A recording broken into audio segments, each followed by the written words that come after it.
This is Theron from Bricks and Flicks. This is my first ever streaming, so this is kind of interesting for me. Figured I'd try something that I quite like. It's the fantasy genre, and one of the original castle sets. Actually, it'd probably be better if I did it over here. The original castle set, it's a yellow castle set, set number 6075. And I figured while I was building this, I would just talk about fantasy settings and movies I like, books I like, role playing games that I've played and like. So, without further ado, let me get started. So, because I have a terrible memory, and I also am very bad at multitasking from years of stuff, but because of that, and because I thought it would be easier to make things when I didn't have all the pieces spread out, and you guys couldn't hear me pawing through Lego pieces. I actually separated them out into bags for a number of pieces at a time to make it easier on me and the number of minutes that the stream lasts. So let me start out by making some pieces here.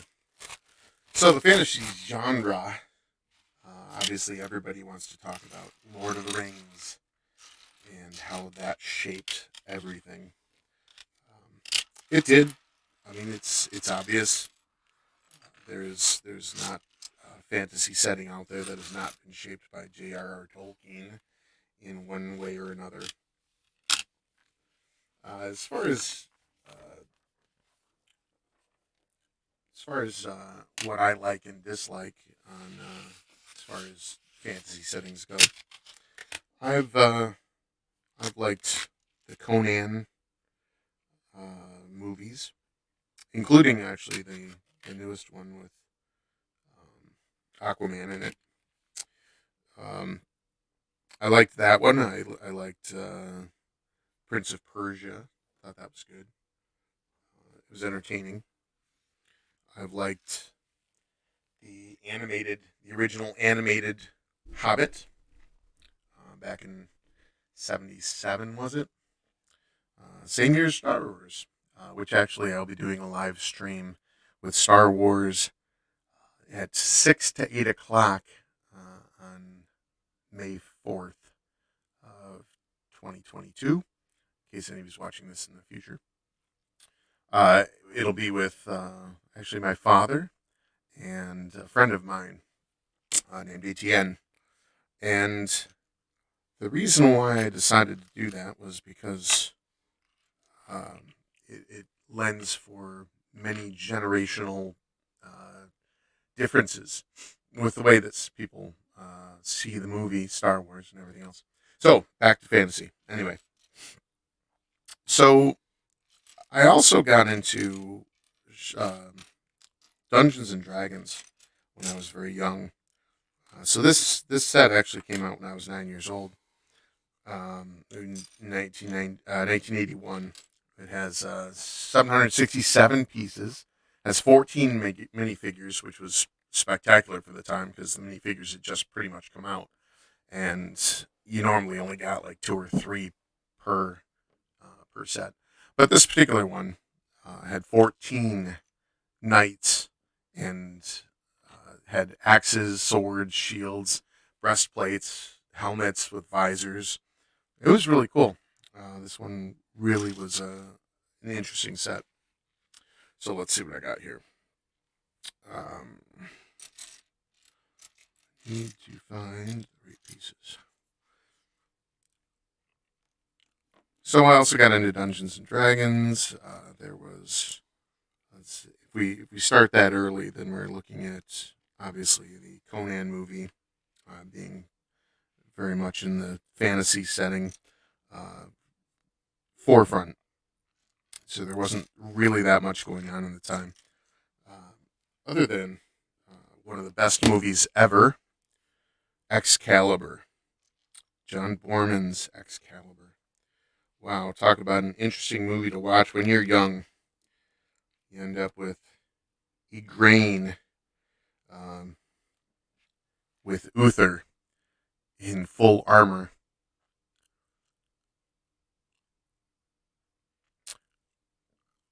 That was quite interesting for someone as young as I was.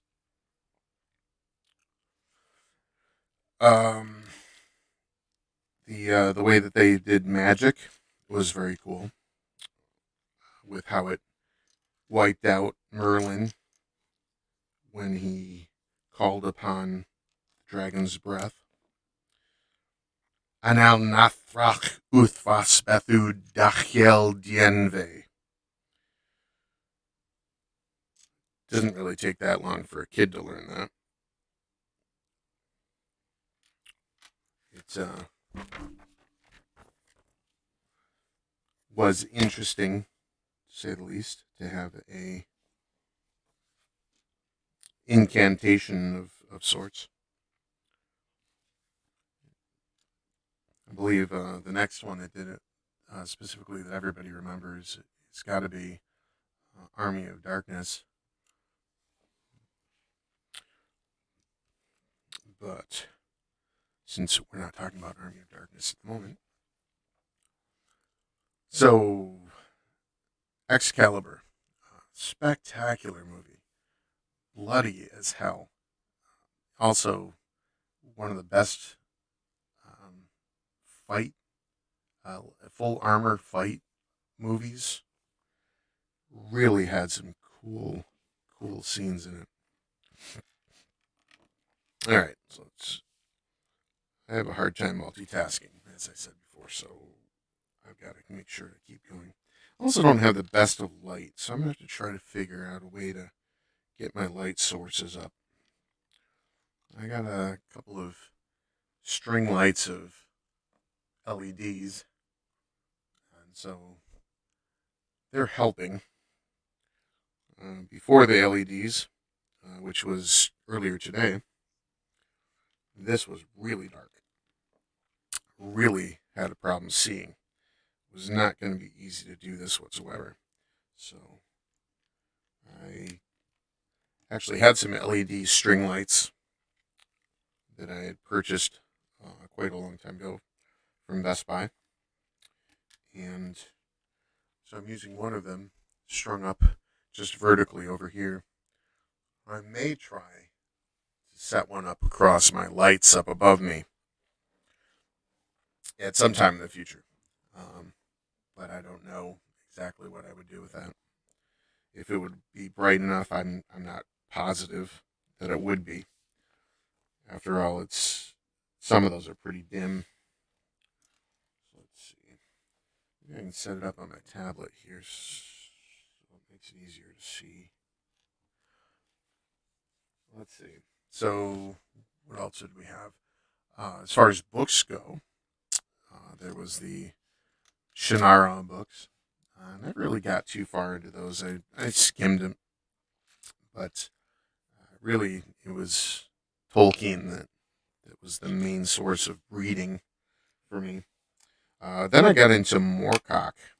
I'll tell you what, some interesting stories there. Sail Around the Seas of Fate. That's a trippy story. Very cool. Smorgon Baldhead and Elric of Melniboné and his sword Stormbringer. Actually played a role-playing game. It was Elric, the Elric by Chaosium. That was a fun story. That it's role playing games are collaborative, of course. So you get what you put into it. You get out of it what you put into it. So my friend Chris, and he was normally the DM, the dungeon master, the game master, whatever you want to call it. He ended up playing a lot off of the way that I played whatever character I made and played. So, like I said, it was very collaborative and very fun. Let me see. that right? Yep. So that must go there.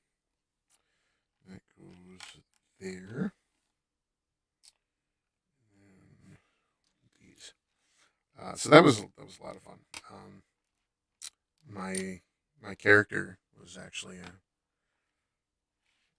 crimson serpent. Um, Drovis Longstem, the crimson serpent, started out as just a sailor, ended up working up to first mate, captain of his own ship, owned a small fleet of ships, then owning a ton of ships, and then becoming his own sea lord. It's kind of fun. All right, so what else? Elric was good. Well, the Conan stories, obviously, the Conan stories are very good. If you ever get into reading, or if you have not yet gotten into reading Conan, they're very macho, very masculine. Um, not not at all what you what today's society would go for, but very cool settings. The just the fact that this main character was a thief made for interesting storylines. He was not at all a hero in the normal sense. He was in it for himself, and so on and so forth.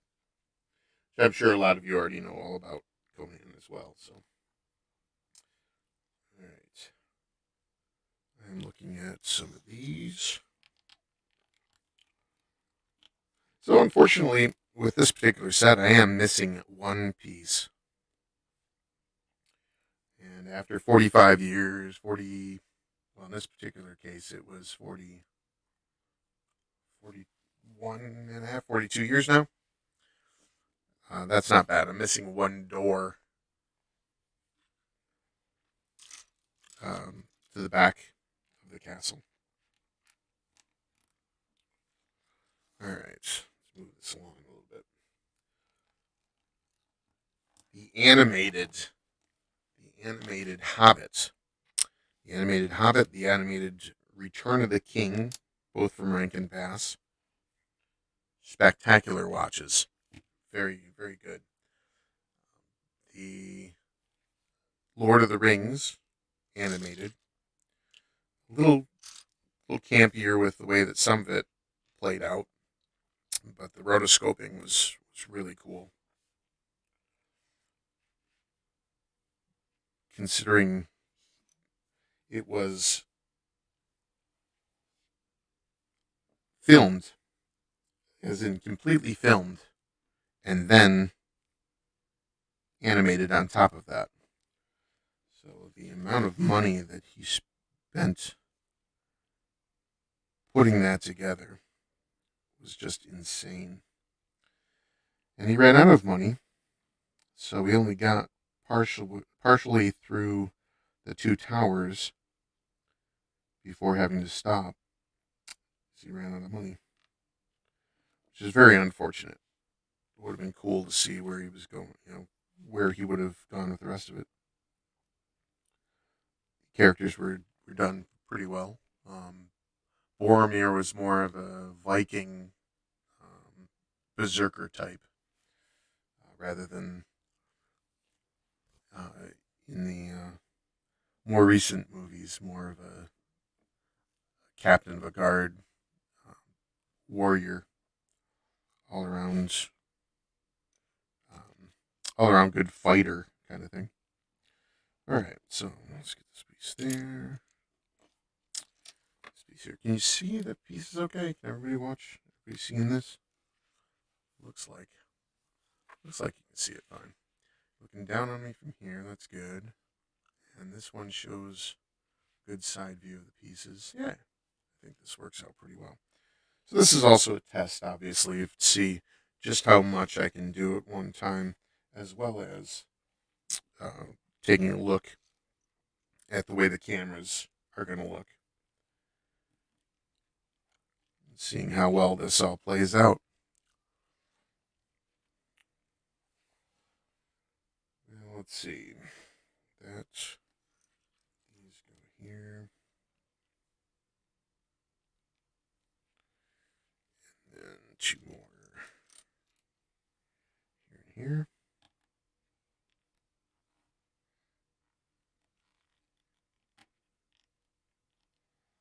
1, 2, 4. 1, 2, 3, 4. There and there. All right. Well, we got the base down. Now this was kind of cool too. When they first did this, they allowed for the castle to actually come and open up so you could get into it. That was a really cool idea.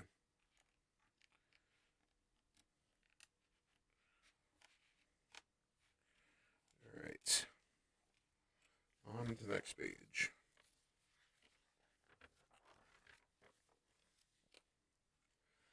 So what else? Movies, books, and RPGs. Well, other RPGs. Pendragon.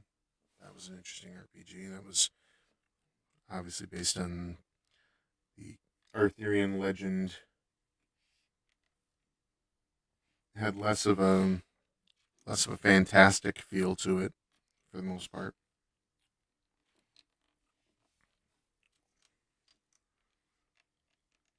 Warhammer, the Warhammer Fantasy, that is,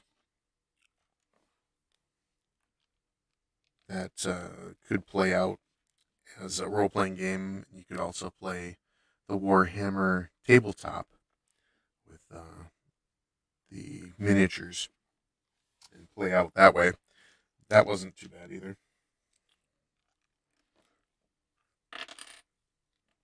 I tend to have more fun with the role playing games myself rather than tabletop, but tabletop has its purposes. You can do a lot of fun stuff at tabletop.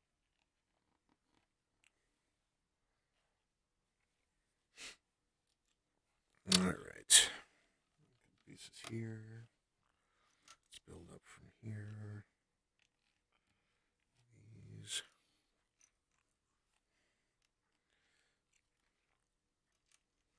These.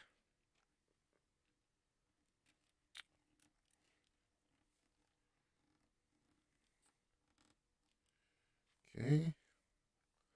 Those. Now let's cut across. So we got 2 3s first. Then I go to 2s. And 2s and 3s. 2s first. And 3s. And it'll be a lot easier having other people on the stream. So having more people talking on the stream with me will keep my mind where it needs to go, and it won't wander quite as easily. So it'll be kind of fun doing that. Let's see. Do I need 3s again? 3s and then 2s again. Yep. 3s. 2s. Now some of these sets I've never made before, like the X-wing that I'm making tomorrow. Later today. That one I've never made before, so that'll be fun. That's this puppy up here, so that'll be fun. I'm considering, I'm considering opening it and uh, portioning them out into baggies like I did here, just again, so it's not going to be so much rattling around through the Legos as I go, and I'll be able to move a little faster. Because I can just imagine trying to find my way through the bags of stuff. They do a pretty good job of keeping everything together, but depending on how many bags there may be, it might slow me down quite a bit. And I want to try to get that stream done in 2 hours, and that should give us enough time to talk about Star Wars since to our movie, and we'll go from there. Let's see.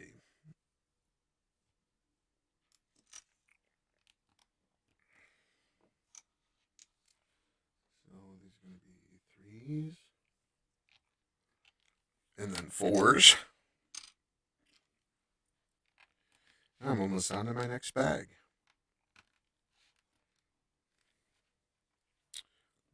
Ones.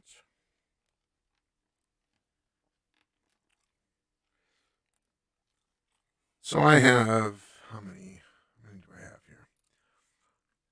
I have 266 sets. This is before the original packages of just generic pieces with the very large figures they had, which had big yellow heads. And then they actually built them into like the square was actually the first part of the torso, and off of the square it actually had arms, arm connectors, and the arms were very much like the Doc Ock arms are now, but that was the original sets, and I had a lot of those too. But as far as the actual sets with minifigures, we're looking at 265. I forgot there's um, when I did my spreadsheet, the top line is actually my titles for my columns. So 265. And out of the 265, I have 49,611 pieces. That's not including the extra little pieces that sometimes come in the bags. Uh, Sometimes it's in. Most of the time, there's 5 or 6 pieces, and you get a ton of just extra pieces parts after a while. And as far as the minifigures go, I have 746 minifigures. I haven't yet gone through to categorize as far as what genres they are, like how many spacemen I have, or how many castle set figures I have, or anything like that, or Star Wars, or Harry Potter, or anything along those lines. But that's where I've gotten as far as the uh, spreadsheet goes, and took actually quite a while. So I started collecting back in '76. So what's that? 46 years, almost 47 years, I guess. So 40 over 45 years. The police headquarters set is actually the first one I owned. Was set number 585. Had the minifigures without any face, and the minifigures themselves didn't even have arms. They were actually just shoulders that went into the that were formed into the torso of the pieces, and the legs were one solid base with um, little feet on the bottom, and they had little white caps, and the belts for them were actually just flat 1x2s that just sat between the torso and the body, or the legs. So anyway, that's the first set I bought, was the police headquarters. So eventually, I'll put that one together. I do have a bunch of Technics sets. Skycopter, I've got the auto chassis, um, 2 of them actually, and I have, let's see, what was the other one I had? The mobile crane. So sets 954, 2 sets of 956, huge rubber tires, which were a lot of fun when you had minifigures and you built up the vehicles with these gigantic tires that could just destroy anything you made. And then the mobile crane was set 955, and that had, I believe, smaller rubber tires they were thick, but they were smaller, about this size.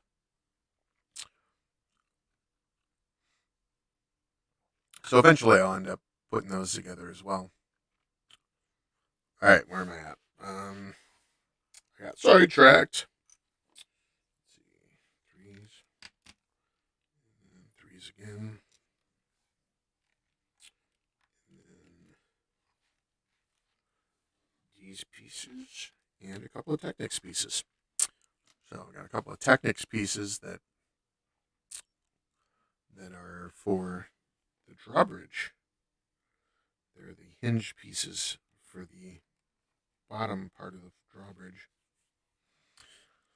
So hopefully I'm not losing too much volume here. Even though I'm talking back here, I'm hoping to keep my voice loud enough that we're able to hear. But again, this is a test, more or less. So I will be able to see much better just how many ums and ahs I end up using, because I do that. And I'm trying not to, so hopefully I'll get better at it. All right. So here's the second bag.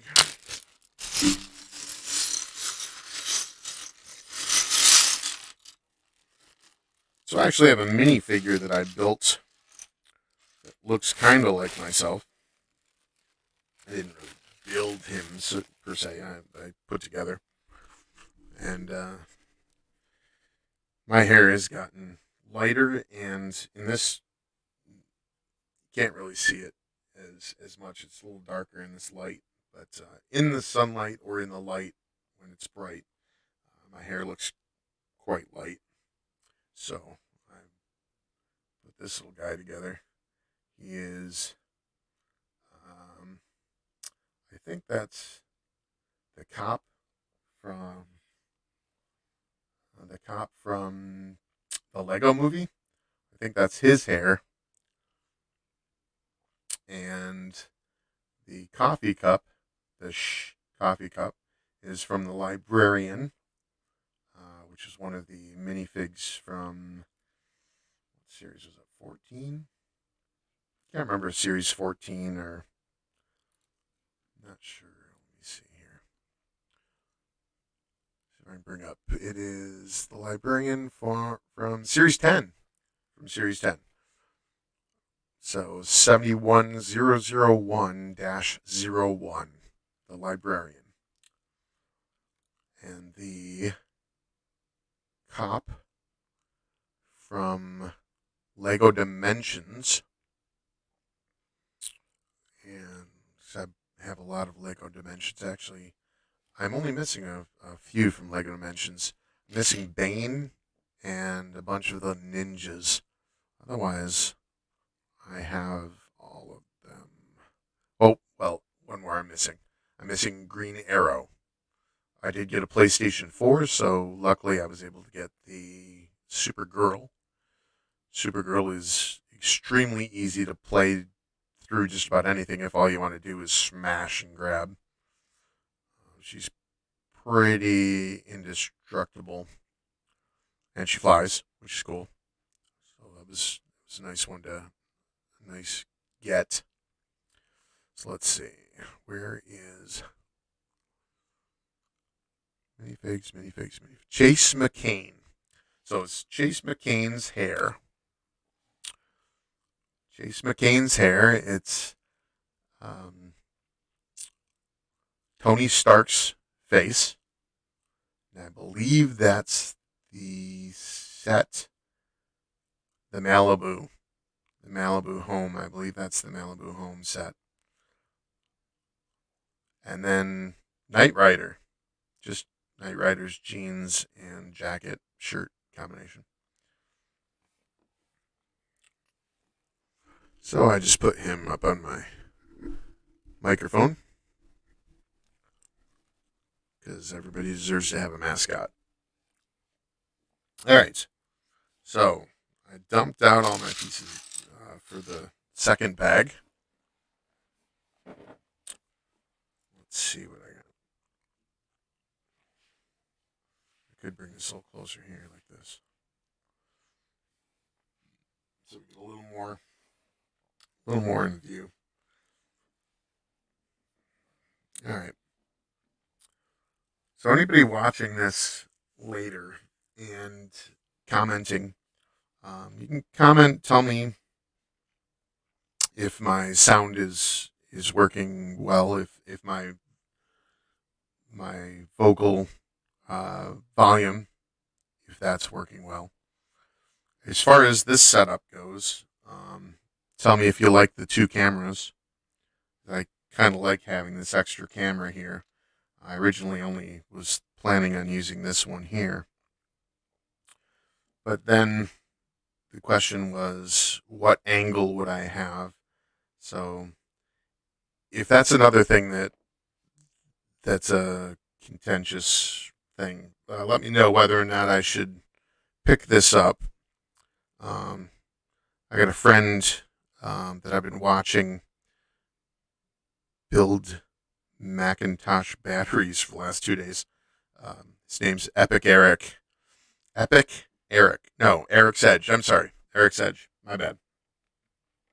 I got to make sure I get that right. Eric's Edge.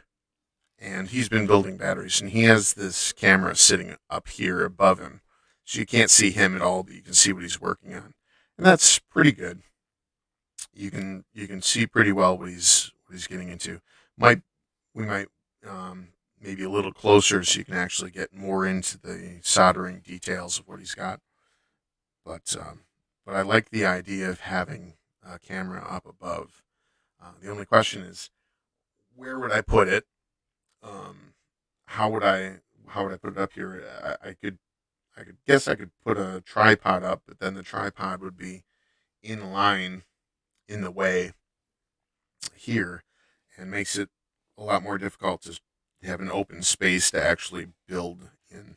So, any suggestions there? That would be kind of cool too. So let's see. Back to page. Let's see. We're on page 4 now. So now we're on this page. So another reason why this camera is actually pretty cool to have is this here doesn't seem to want to focus as well. And it focuses okay for what I'm building, but as far as actually putting anything up here, like if I took a minifig or I'll just take an actual piece. If I put a piece up here, it doesn't want to focus on the piece. Where if I do that on this camera, it focuses pretty well. So I'm thinking the two cameras works really well. Okay, so and trying to get. So this piece here is the connector for the door that I'm missing. For one of the doors I'm missing. So I have one of the doors. I don't have both of them. So let's set up the door here. So that goes. Let's see here. Oh, there we go. You can see the door I just put on there, or the door hinge. So let's find our other hinge. You can see where this could be a big pain if I had 767 pieces all laid out in front of me trying to go like this through it. As it is, I'm having troubles finding pieces. Maybe I need my glasses on. Maybe not. Oh, there it is. Okay. So then that piece goes there. So maybe I can also move whatever I'm working on at the same time. And that way you keep the progress going on this camera here. So again, let me know. Any suggestions would be by me appreciated. Reminds me of West Wing. The blonde,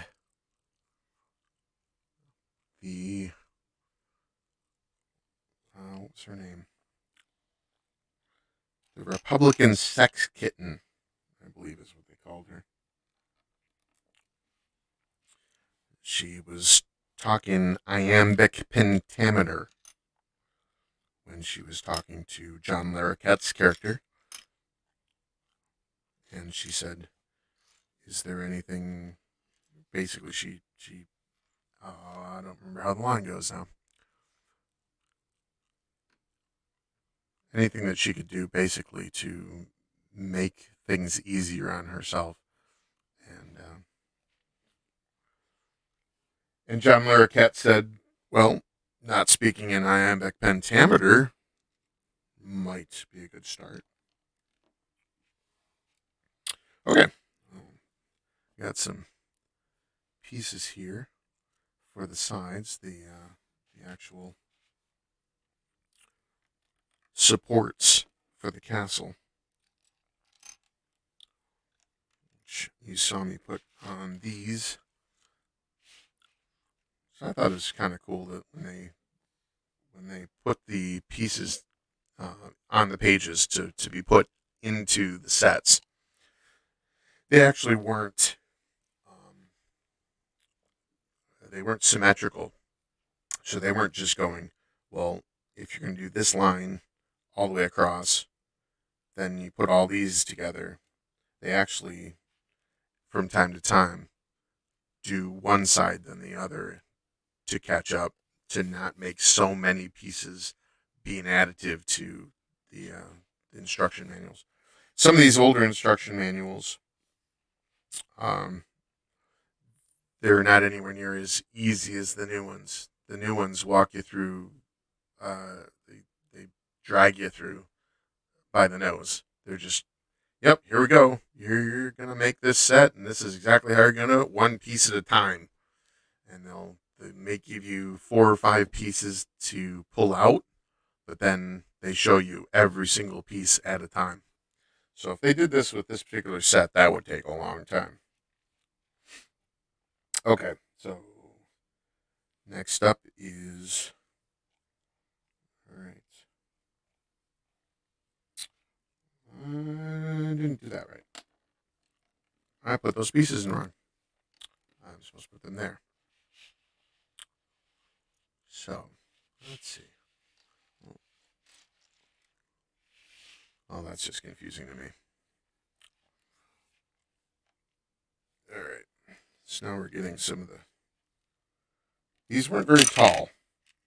This particular set, although it did have quite a few pieces, was a lot of fun to build up bigger and better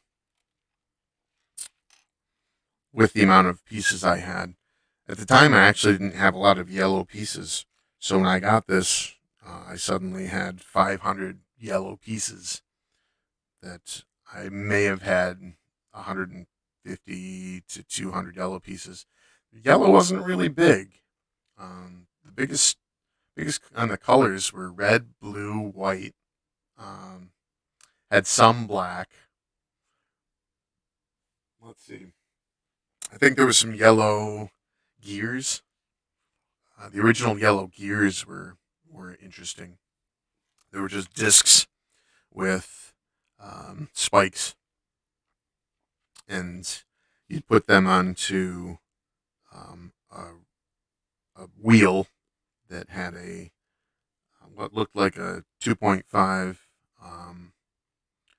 millimeter phono jack, and that plugged into the square or whatever piece you were looking at, and that gear would then attach to another gear and another piece in order to make things crank and go around. So really, Lego back then was more on the imagination side of things, a little less on the let's build a piece that looks like this. Instead, it was you used a lot more of your imagination to build the things that you were building. I'm not saying that's good or bad. It didn't stop us from liking Lego. we enjoyed playing with Lego long before the minifigs. Let's see, I was born in '71, and I'd already been playing with Lego six years. And we're not talking Duplo or anything like that. We're talking the actual Lego pieces. Um, I started playing with Lego with my older brothers. We just had the normal sets, so there wasn't any large Lego pieces. Duplo, made for children. I don't understand the concept behind that. Um, as soon as the kid stops throwing things in his mouth to swallow, um, I think the normal Legos good to go. I never threw anything in my mouth to swallow, not that I know of. So anyway, um, so now we got the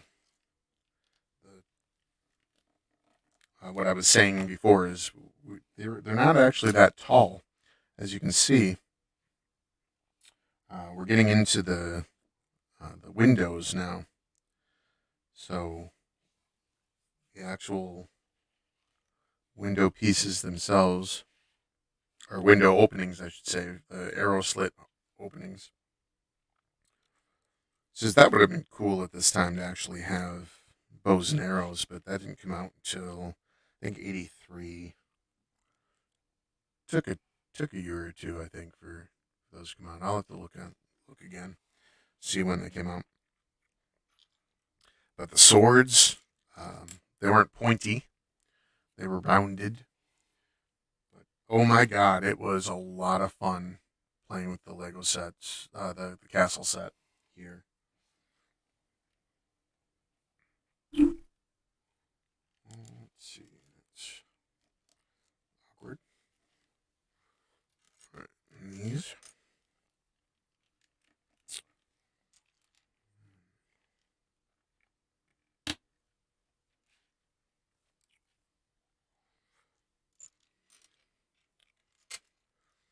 So what else? Well, the original Conan. So Arnold Schwarzenegger. I think he did a good job. Um, I know a lot of friends who can quote quite a few lines out of that. I have a terrible memory. I am not good at quoting things unless I've been quoting them forever, and I don't quote that many Conan lines. Grom, the lamentations of the women, the womans.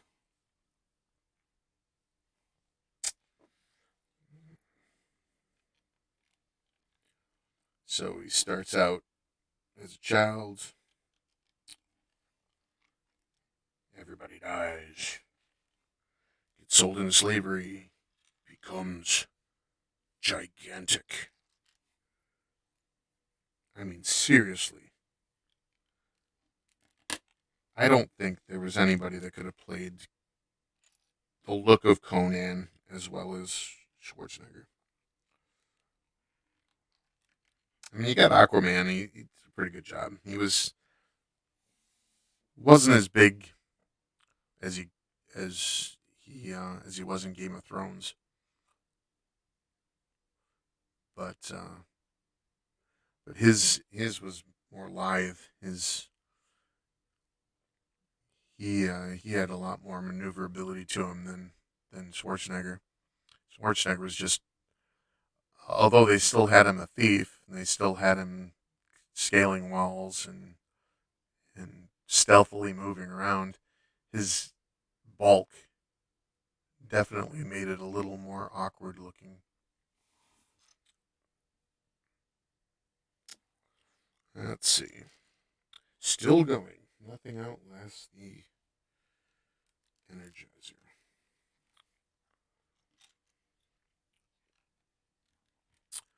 So then,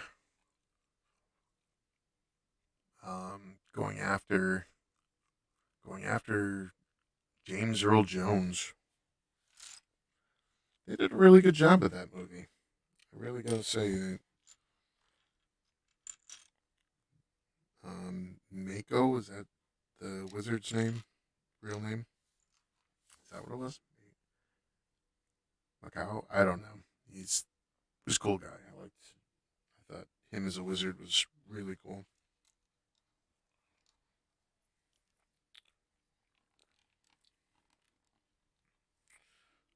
Let's see. These.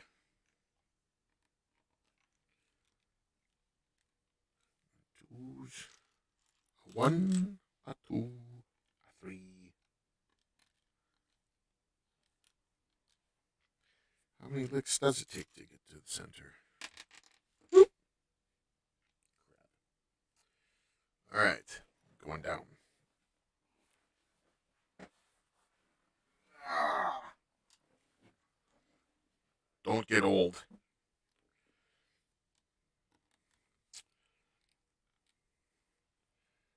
Let's see, that's a four. So these fours go there. Now we're building up. I need some flats because we're trying to build up away from these flats here. So in order to build up to make them equal in size, right now we're 2/3. So we're 2/3 down. We're only 1/3 up. So we need some flats to bring that up. And there's one. I have them both in here.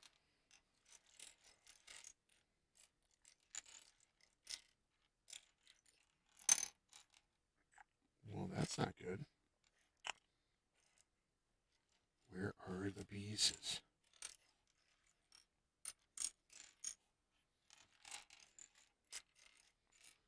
Hmm.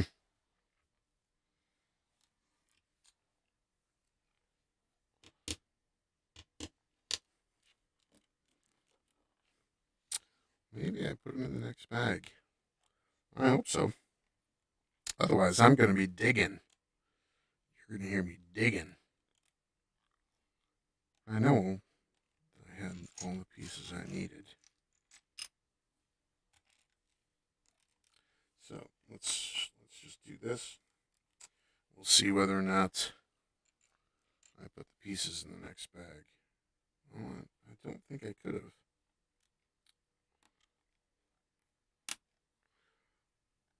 Put our hinges in.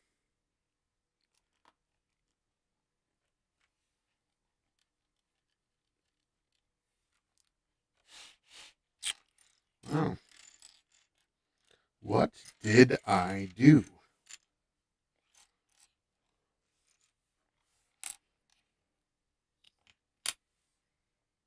Next piece, maybe. Leave them at the bottom always? Nope. Not in the bottoms.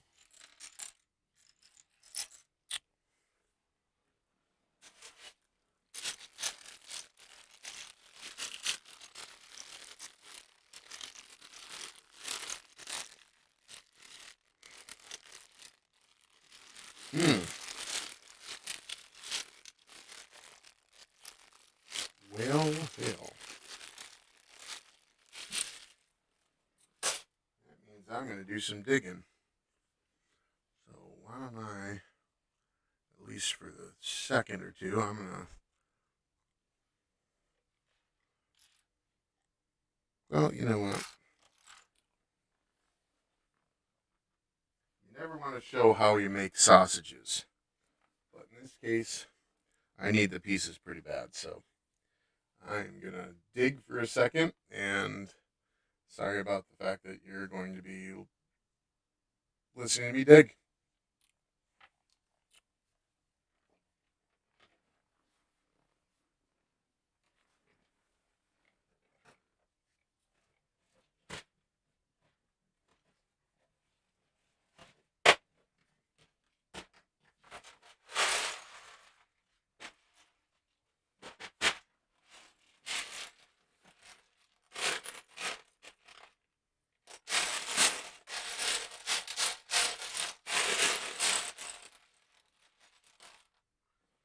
one. That wasn't so bad.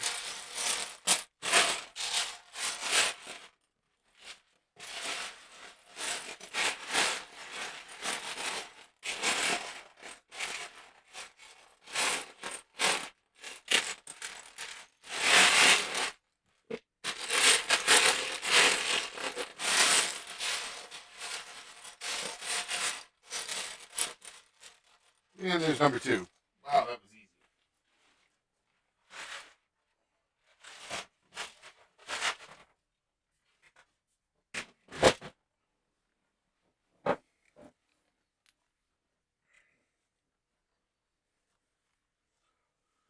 Luckily, I actually set up my Lego pieces. Um, I've been bagging them so that I can easily make sets and and easily sort through them too. Like like here we got some space sets all bagged up. I have There's one of the bags from Millennium Falcon.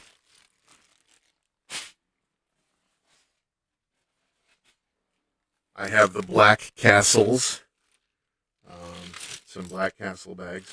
So I have some bags for the stuff that it'll be fun to play with the Black Castles. The Black Castle ended up using this as a base, which was cool. So I ended up buying two of them actually, and I'm OCD, so I tend to buy two of things that I really, really like.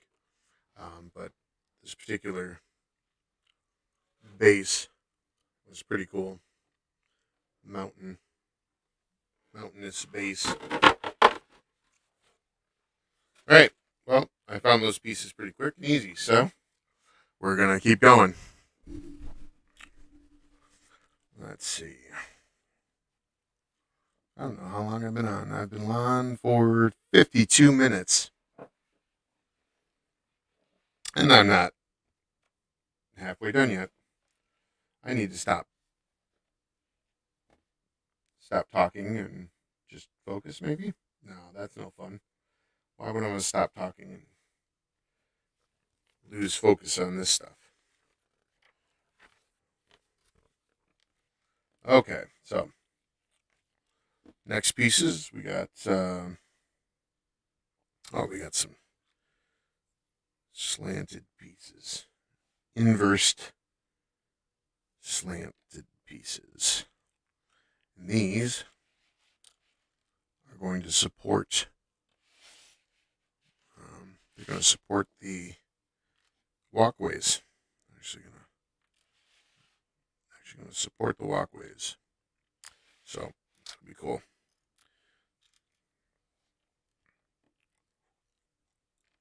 The innovation that they ended up of how they ended up doing things did a really good job of creating more and more intricate castles and sets. Let's see. Now we got more. There's three. Let's go there and there. All right, let's hammer through some of these real quick.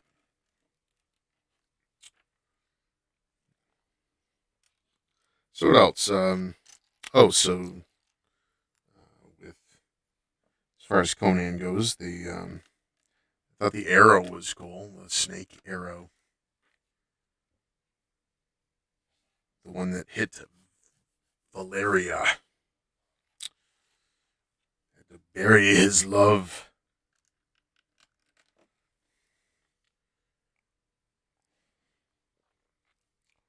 Let's see. I got three. These are going to build up because I didn't do it yet.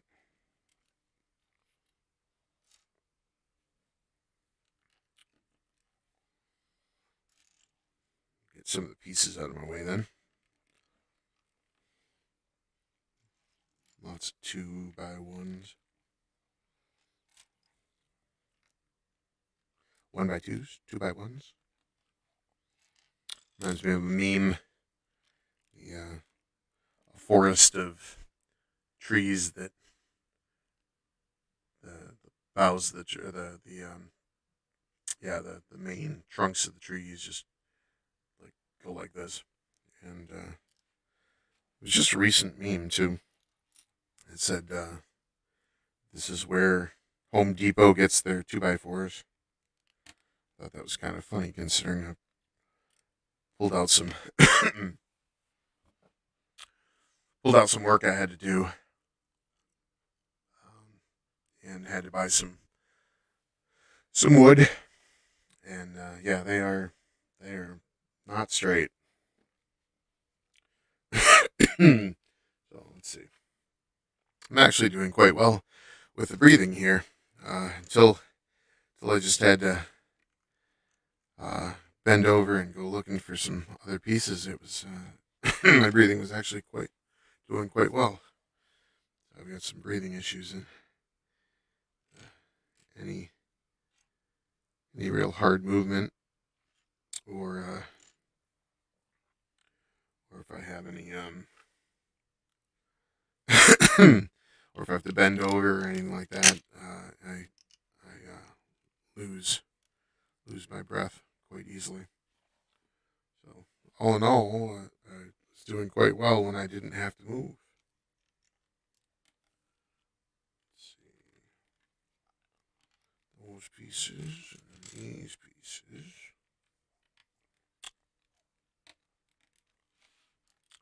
So I'm thinking I do need to lift this up a little bit. Do I have something I can put underneath there? I suppose I could use a tissue box. Is it big enough?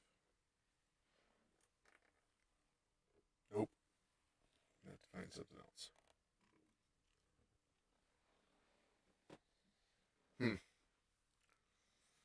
All right, well, I'll look into that. Because I think this should actually be about here. I think this would be a better, yeah. I think having that there and having a side view would still do pretty good. I might be able to fix that. Take my water out of there. Get some of my notes and pens and stuff. Grab those out of there.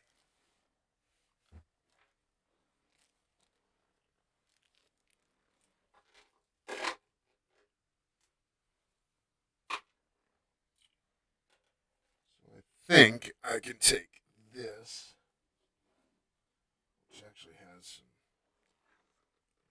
pieces, parts of my Lego Imperial flagship, I believe, is in this. The boat, the Imperial flagship boat. Let's see. Let's pull that aside. See if we can get this raised up.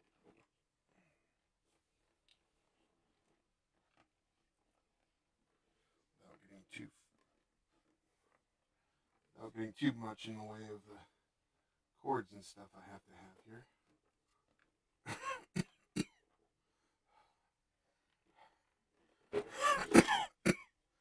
I got it.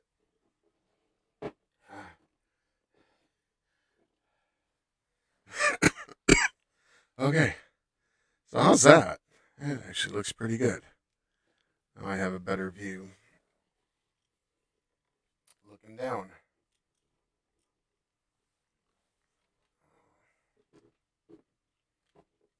Now that I've done that, I have to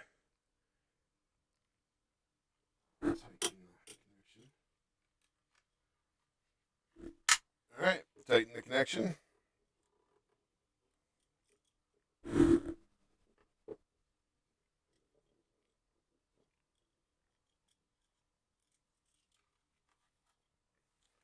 How's that? That's pretty good. I can deal with that being in the picture. That doesn't bother me too much. It gives you a better view, better downward view. So thank you, Eric Sedge, for making me think of having a higher camera. Okay, I still have my control here. All right. So I think I need some of these pieces.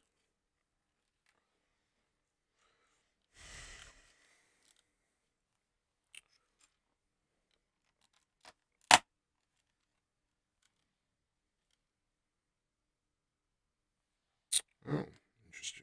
Those actually hang off.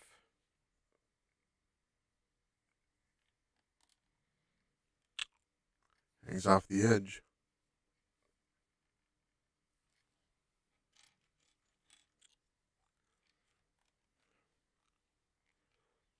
Eric's edge. I was meaning to ask him. Does that mean edge of sanity? Is he losing his sanity?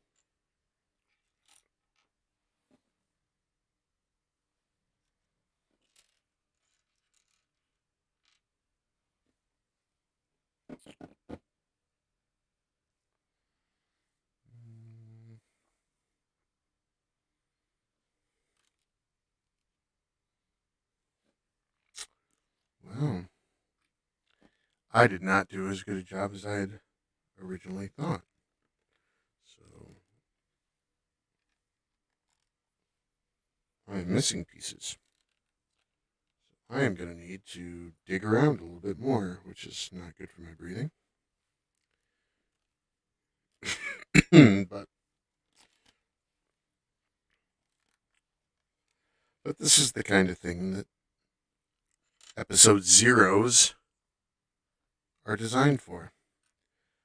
So I see what kind of things I will run across that I was not originally expecting.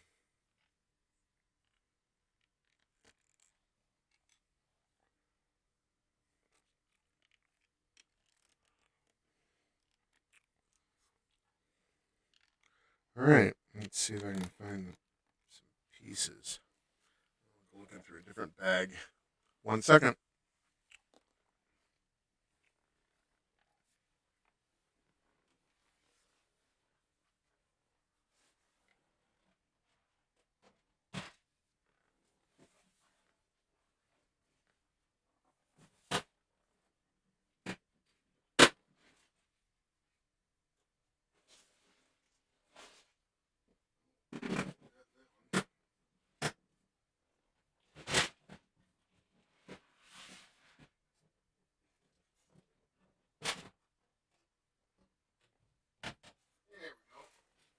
Ah, there's some pieces parts.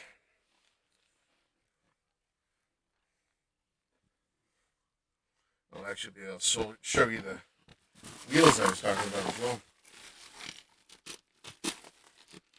I'm going to leave this somewhere out in case I need more pieces parts.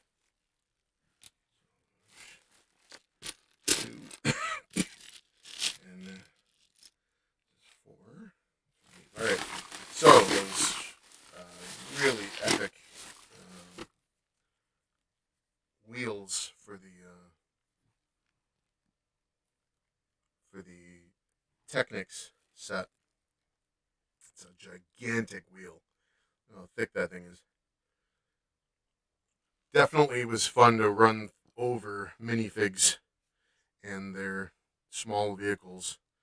Just trash them. Actually, took a little while. I think it took to the 90s for them to come up with some large wheels.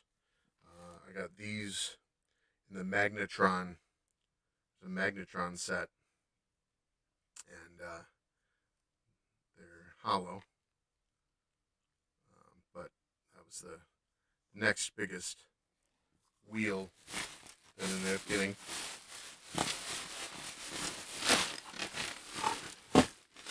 No, I think I have pieces parts in here for the gears. No, not in this one. Not in this box. So luckily, like I said, I tend to keep I tend to keep my Lego bricks somewhat separated, so that makes it easier to find pieces.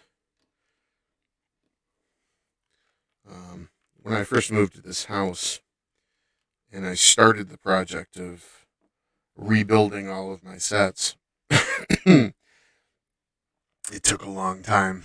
I have totes, the big totes that are like this deep, and they're like 3/4 full of Lego. And I'll tell you, that's hard to find little tiny pieces at the bottom of those things when you're not sure which tote they're in. So after doing that, I decided it might be better if I actually um, kept the sets that I've purchased in bags, like the Lord of the Rings and the Hobbit sets. So um, Valeria dies, and Conan sets up an ambush for the two priests, and so he takes out the two priests and then goes after the high priest. Nice decapitation with a flop, flop, flop, flop, flop, flop, flop, flop as the head rolls down the stairs. That was pretty cool. Like I said, when I was that young for Excalibur and Conan, not that I minded uh, the gore, the blood and gore, the graphicness. I didn't didn't shape me in any bad ways.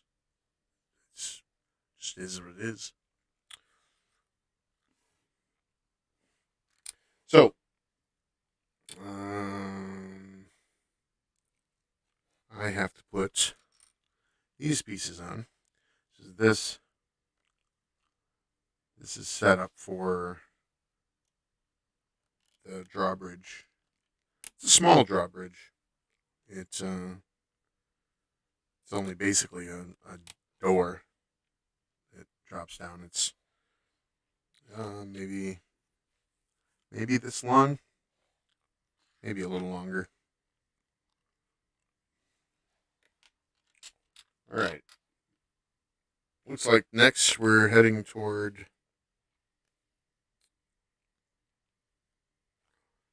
Yeah, next we're heading toward putting on the walkways. So start with 4, 3.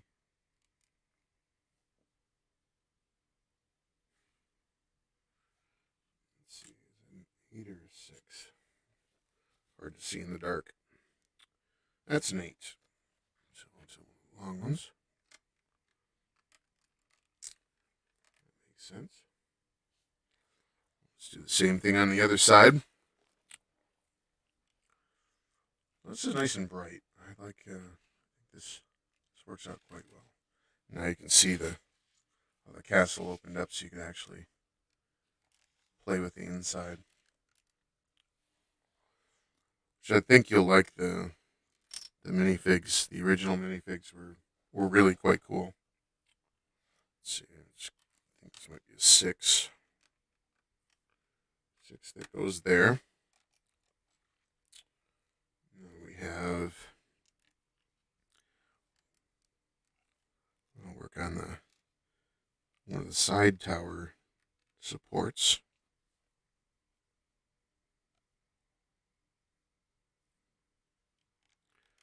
That's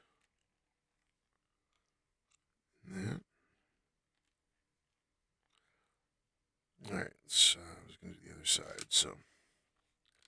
There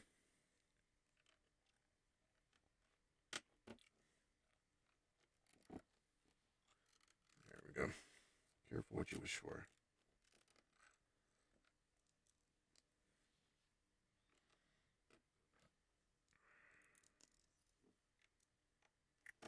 I don't know what I was wishing for that would have caused that to happen. I don't know. Maybe somebody else was wishing. You know what would really be cool? What if he pushes on something and it just collapses? And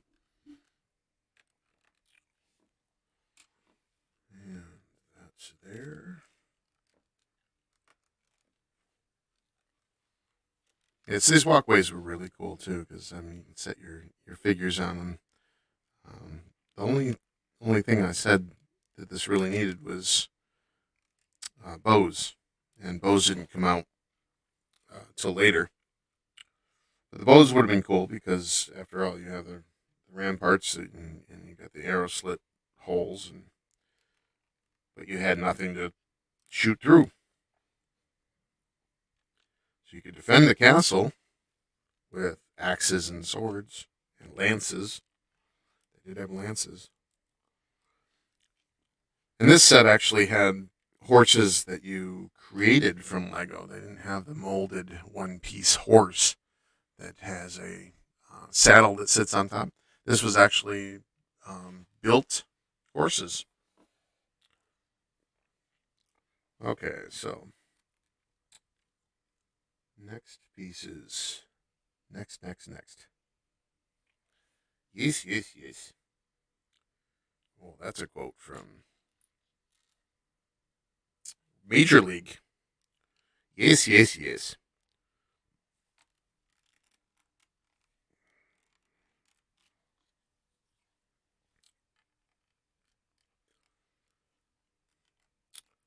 So, what else?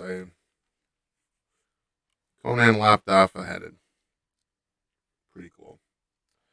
What else? Well, that piece isn't too sturdy. Hopefully that'll. I think that piece gets sturdier by adding the next. Yep, adding that. Okay.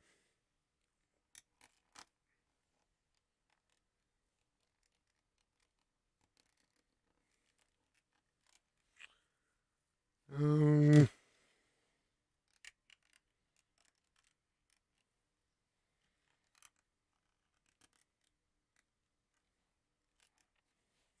let's see what books. Oh God, when I was young, I used to have the Choose Your Own Adventure books. Those were those were a blast. Who would have thought you could choose your own adventure and die horrible death?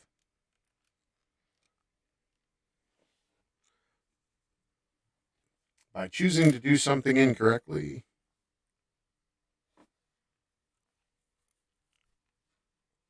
you're dead.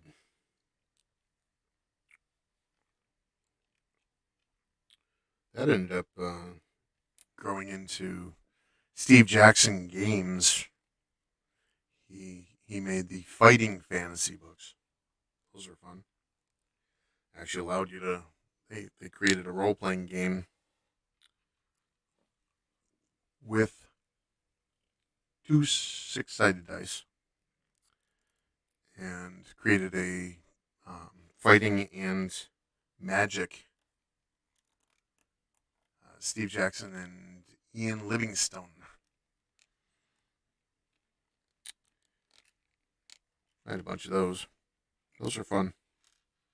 The replayability on those was a lot of fun too because it was much better replayability because you could make different types of characters. You could make a instead of being stuck with the whatever the character was that was in the story from the Dungeons and Dragons Choose Your Own Adventures. Most of them were young adventurers But in the fighting fantasy ones, you were able to make wizards or thieves um, or warriors. They even had some space ones that allowed you to play multiple characters: an engineer, a captain, security chief. I mean, there's some pretty cool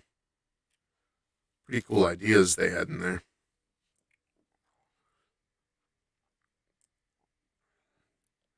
So the original Dungeons and Dragons that I played was the basic set. Didn't play that for long because the original basic set that my brother ended up getting was the blue box. And it only had the ability to raise up, 3 levels? It was terrible. Terrible. I don't know why they even made that set.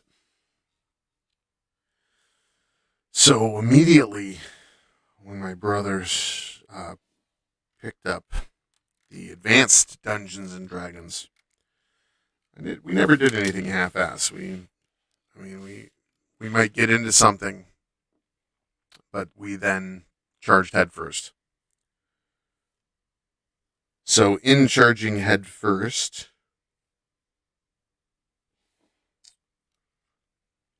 we what am I missing here? Missing some pieces parts. Oh, I got those. 1, 2, 3, 4, 5. 1, 2, 3, 4. Oh, gonna need some parts there. So, Advanced Dungeons and Dragons went into that, and we jumped in wholeheartedly. I'd say we jumped in head first. We really did. We went all in.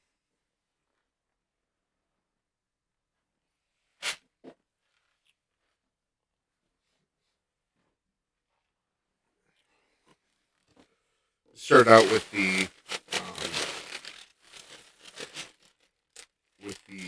sets that were made, the modules that were made by the professionals, and then got into making our own dungeons, and so that was a good part of my childhood. Uh, between playing Dungeons and Dragons and listening to Christian rock music, that was a interesting childhood. Let's see. Not to say that we didn't listen to rock music and top 40. Casey Kasem and the weekly top 40, as well as was it Rick Dees when he had his show. Rick Dees in the weekly top 40. Yep. So, all right. So let's see.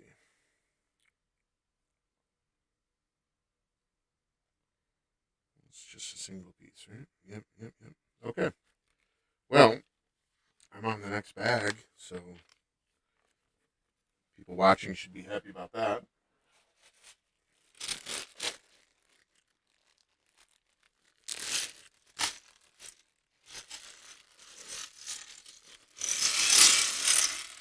Yay, love that noise.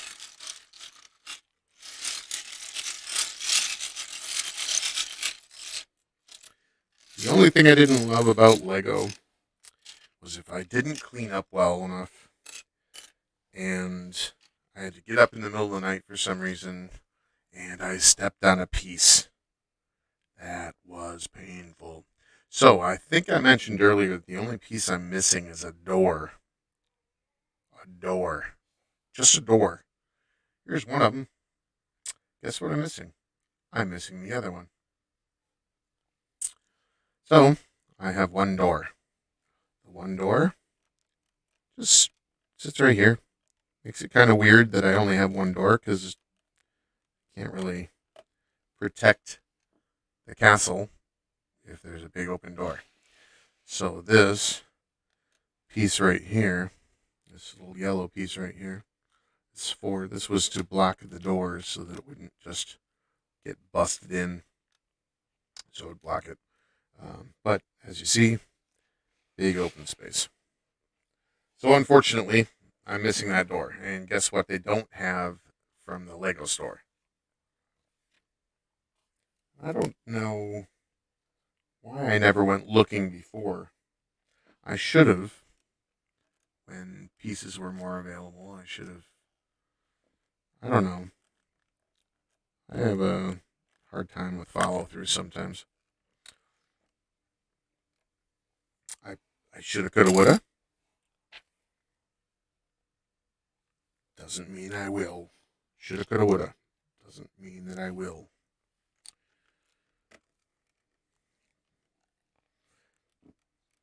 Let's see. So Dungeons and Dragons. That led to fantasy, apocalyptic fantasy. There was a game called Gamma World. That was fun. Basically worked the same as Dungeons and Dragons with shields and swords and the fantasy type weapons. But the cool thing was, excuse me, the cool thing was what you'd have as a shield. It'd be a metal shield, but it could have been a stop sign. It could have been like your club could have been just a pipe with a joint on the end. Would have made a good mace end to it. So you had mutants and um, basically remnants of cities and towns that are the ruins, the fantasy ruins. Then, of course, you had some sci-fi ruins as well, depending on how you did your world. You could have laser guns and light swords and stuff like that. Um, D&D always went back to D&D. Just it was fun. It always captured the imagination.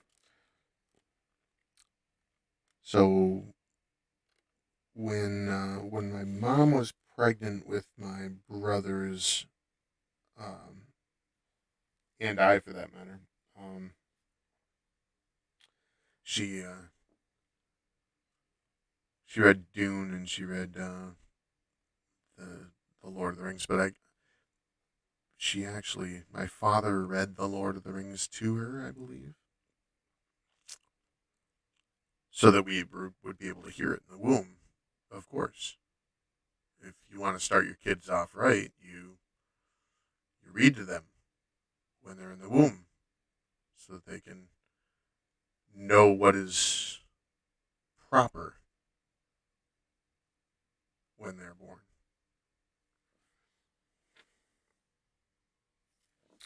Proper fantasy, proper science fiction.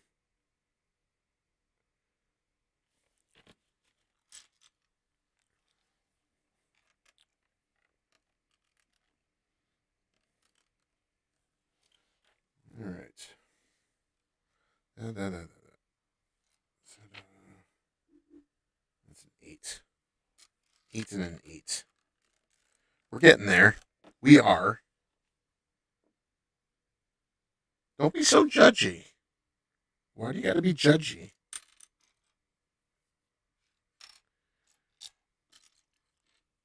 When it comes down to it, I'm not that judgy of you. In fact, I'm not judging you at all. Well, maybe I'm judging you for being judgy. You might not be judgy at all. in which case I'm judging you for no reason. Probably a bad thing.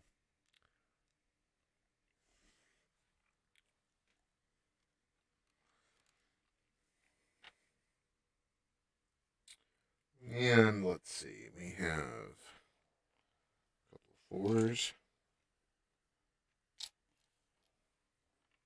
Go between these two puppies here. And we got some sixes. Longies. When you're growing up, you tend to call things that we didn't have the actual names for any of these species. I mean, I don't know any place that you could have gotten the names easily back in the 70s and early 80s. When everything's a picture, you don't really know the names to things. So you just gotta make up your own. Longies. 1x2s.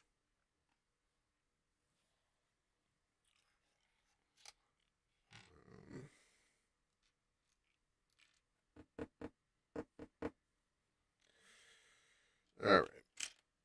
Oh, maybe I shouldn't have done this one so late at night. What are we looking at here? Oh, it's only 2:30 in the morning.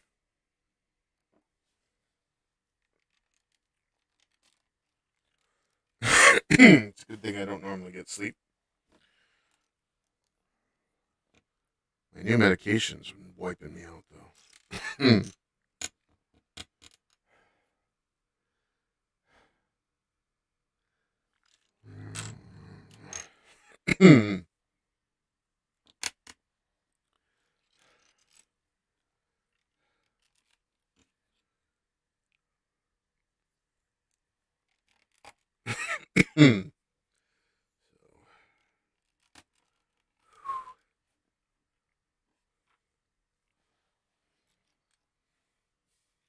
So I was curious how much my breathing and coughing would get in my way. I'm actually quite happy at. I guess when it gets really bad when I'm nervous or stressed, and I've got to tell you that Lego does not stress me. It is something that I've done for 40 years, 45 years. That it actually relieves stress.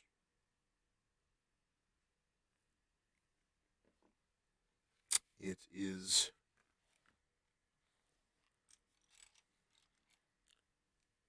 very relaxing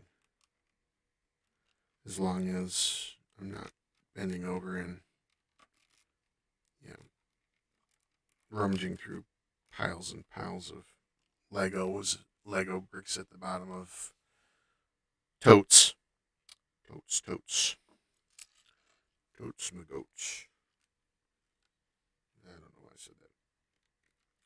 Is that from that Paul Rudd said that? Totes, my goats.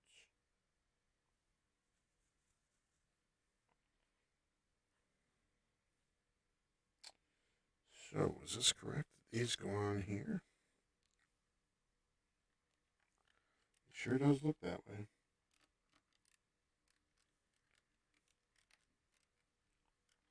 Yep. And these continue to be built up. So 1, 2, 3, 4, 5, 6. 1, 2, 3, 4, 5, 6. How are we looking?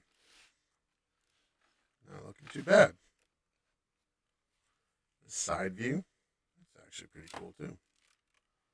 Being able to look at the side view as well.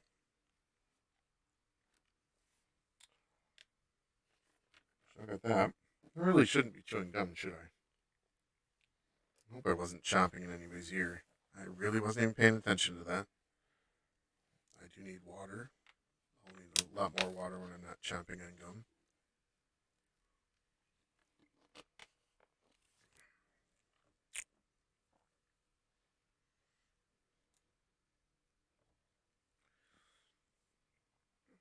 Let's see.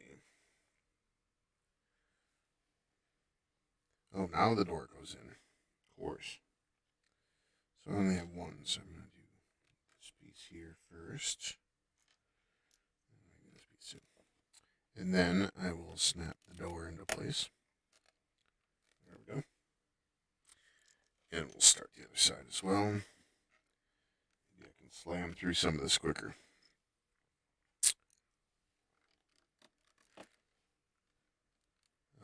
Let's see. Tell you the truth, still one of my favorite fantasy um, movies is the Rankin Bass animated Hobbit. The one with the songs, and that is a very quotable movie. Very, very cool.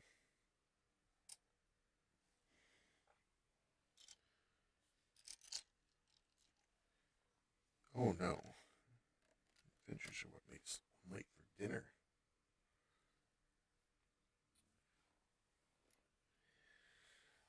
Hmm.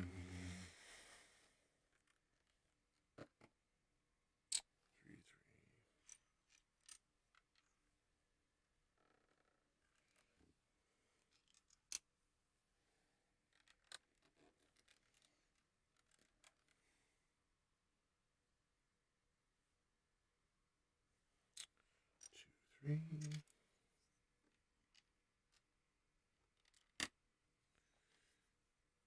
I have come for supper. I have come for tea, and for supper, and for you, Bilbo Baggins.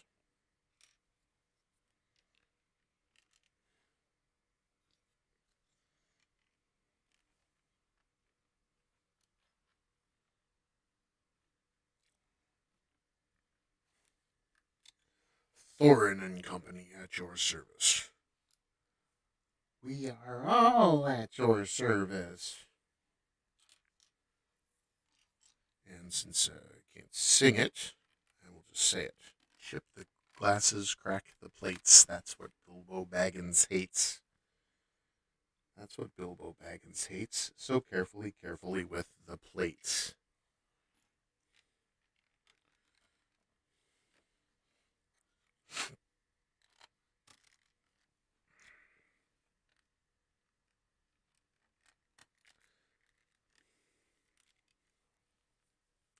Oh no, adventures make one late for dinner.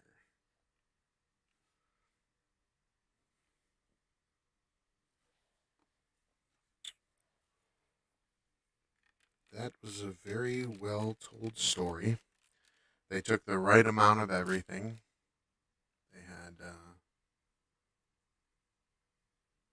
They had the trolls. Well, they had the obviously the unexpected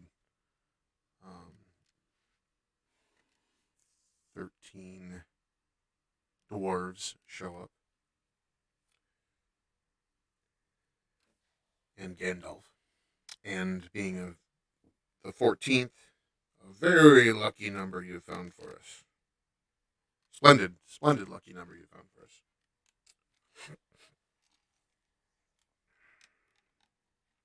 I made some interesting noises. Orson Bean, was it?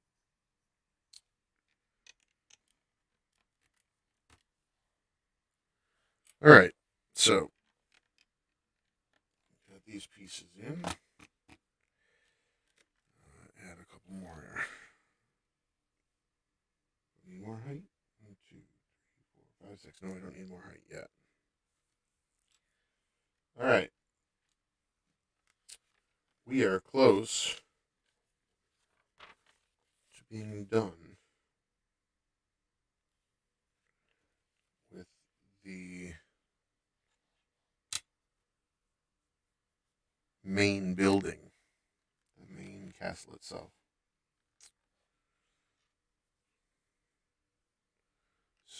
we took these here.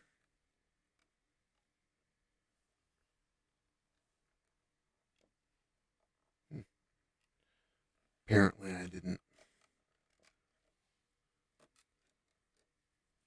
count them out right. Not sure why I didn't count them out right.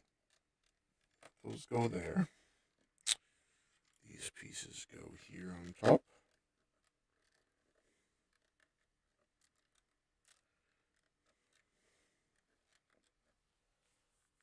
But if you want a decent story of The Hobbit, that is where you should look.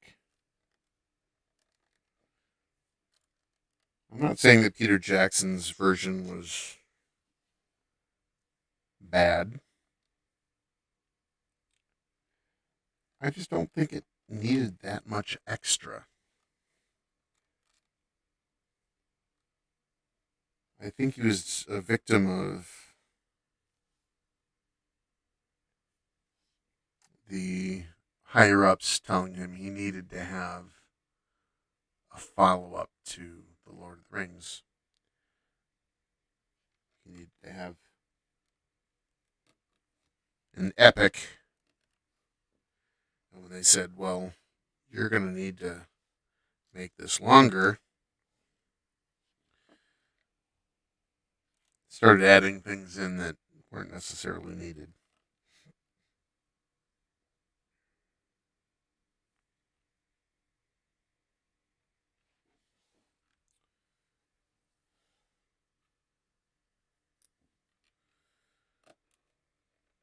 I liked some of the scenes from The Hobbit. Thought, thought they did a good job with certain scenes, but if you actually cut the movie down to the size it should be, you could get rid of a lot of superfluous chase scenes and unneeded background storyline.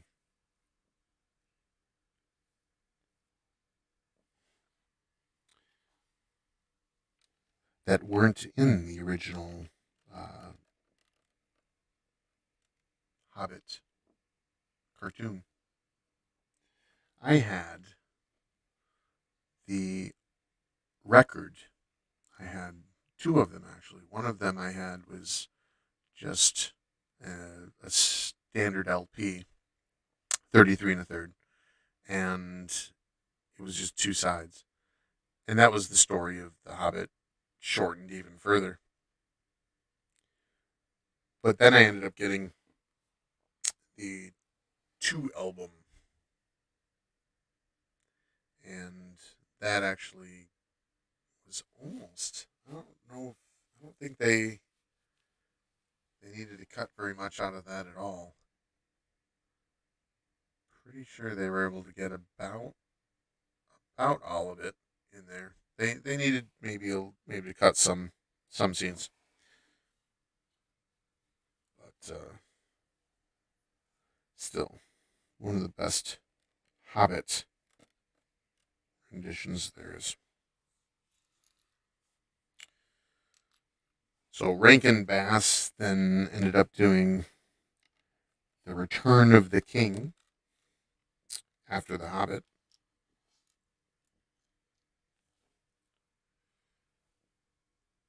I liked it. Um, the only problem was it picked up for The Return of the King. And the Lord of the Rings animated movie by Ralph Bakshi. That one only went up to half of the two towers. So you were left with missing one of the six books. One, the two towers being two books. Missing one of the full six books. So it started up, and they had to basically recap a little bit. It started up as the way that they started the cartoon was actually at Bilbo's birthday party. 129th, I think.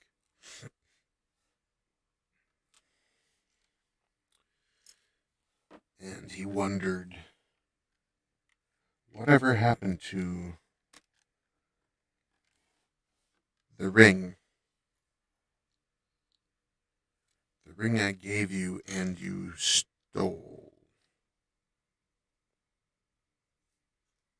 Is it stole? The ring I gave you and you. Did you say take away or steal? Either way, Frodo's answer to it was, "Oh, I got rid of it, don't you know?" So that brought up the song "Frodo of the Nine Fingers" and the Ring of Doom. Which again, who knows if copyright protection would stop? Would catch me if I was singing one of them, but when you grow up with those songs become part of your being. My wife often hears me singing songs from those cartoons. They were catchy. One of the ones I sing the most is actually from The Hobbit. 15 birds in 5 fir trees, their feathers were fanned in a fiery breeze. What funny little birds, they have no wings. Oh, what shall we do with the funny little things? Oh, what shall we do with the funny little things?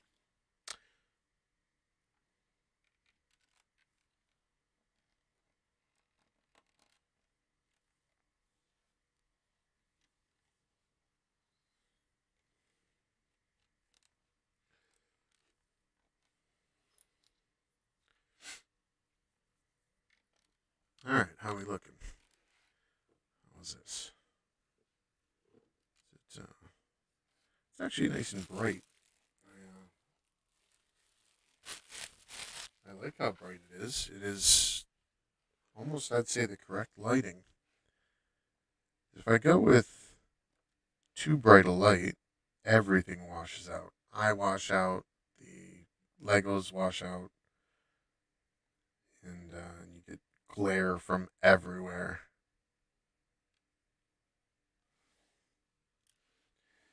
And we don't want that. We don't want glare from everywhere. We want to have, well, get a little bit of glare off my face, but not too much. So, here is the castle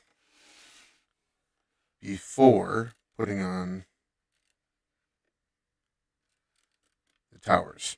So I have a tower in the front that actually has the drawbridge.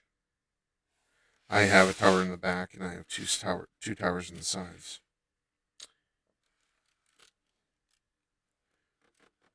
All right.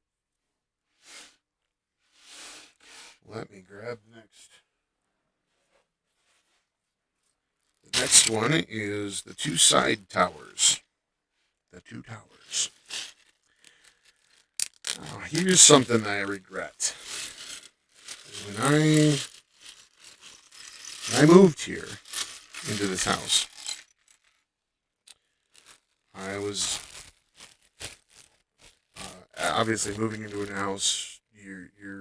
You have all new bills,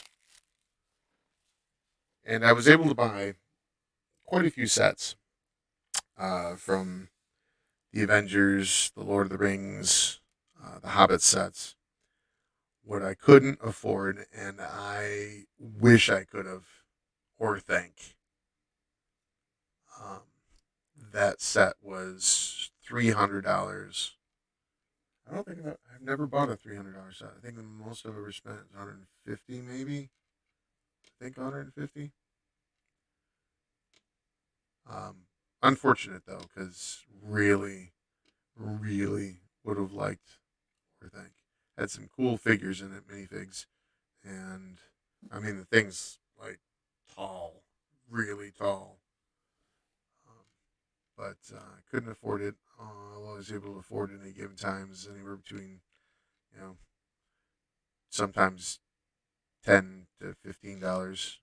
Sometimes as much as maybe 100. Um, my wife ended up buying me the Queen Anne's Revenge for my 45th birthday. No, that couldn't have been. When did she buy that one for me? 40th. 40th? God, I don't remember. She ended up buying that one for me, the Queen Anne's Revenge. Um, Ones that I bought for myself that were large sets were the Hogwarts castles. The original castle in 2002 or three when it finally came out. Bought the original Hogwarts and a bunch of the sets going around it, and then I bought the castle that came out for the Prisoner of Azkaban, and that one had a good clock tower and stuff on it. So putting those sets together and building them up bigger, that was fun. Um, but yeah, I really wish I'd gotten some of the more expensive sets. I also Millennium Falcon was normally would have been an expensive one. My wife got it for me for on Black Friday, so she actually went to Target and stayed uh, braved the Black Friday masses and ended up getting me the Millennium Falcon, um, the Empire Strikes Back Millennium Falcon. I have a cat that I just heard meowing. Well, hi. Well, this one is Phoebe. Let's see if I can pick her up. This one is. Oops. Let's see. You're okay, Phoebe. This one's Phoebe. She's a pretty girl. Say hi. Look in the camera. Oh, you're a sweetie. You're a sweetie. She's purring, but doesn't like really being held, as you can see.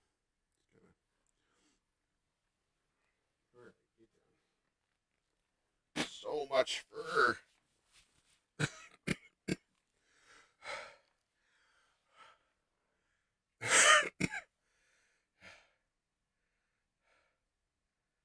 Ah, that sort of takes it out of me. All right.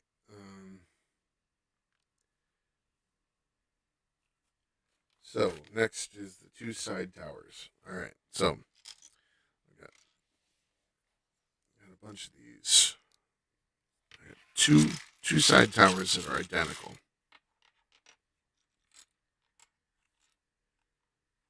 See how fast I can make them. So that's 8.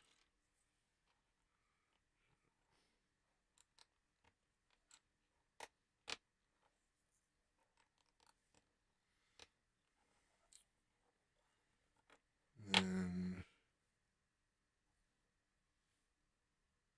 oh no, those are.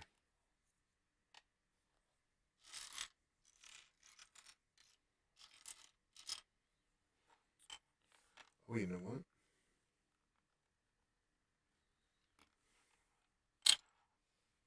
This is the side towers. I was looking at the back tower. That's why. It's like it didn't quite match up. All right, well, that's at least now I know. Knowing's half the battle. Gee, oops, can't do that. So, lots of things are half the battle. Losing's half the battle.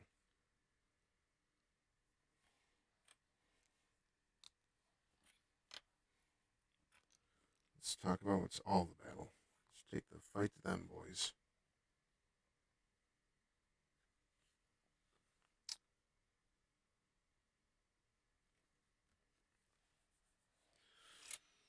Untouchables.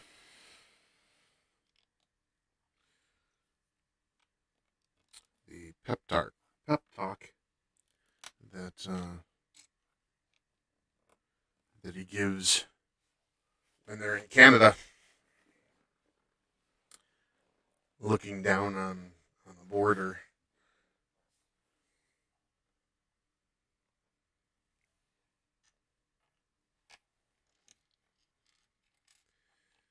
And he's got the Mounties there. The head Mountie says something about being half the battle. Surprise, that's what it was. They were talking about surprising them, and he said, surprise is half the battle. And Elliot Ness says, lots of things are half the battle. Losing's half the battle. Let's talk about it's all the battle. Yes, I know. Yes, I hear you.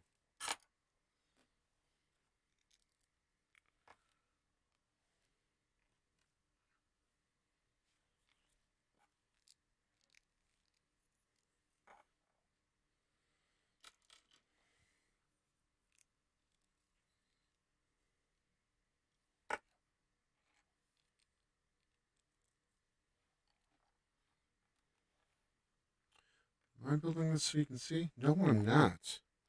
I need to make this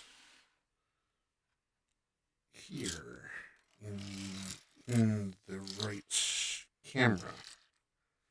Camera one, camera two, camera one, camera two.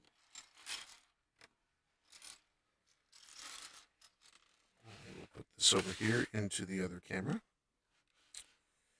and I will make this under this camera.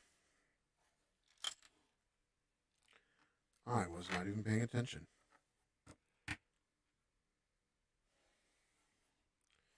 So,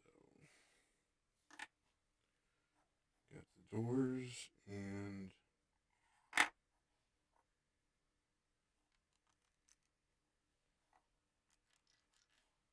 I should say doorways. And one side is for the outside with the tiny window. And the other side is for the interior window.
Lord of the Rings.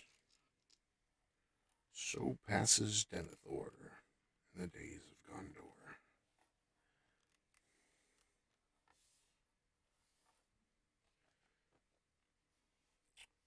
One of the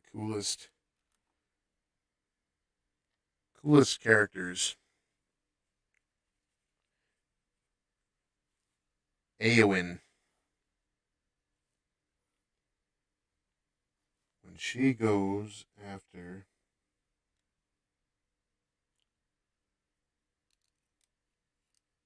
the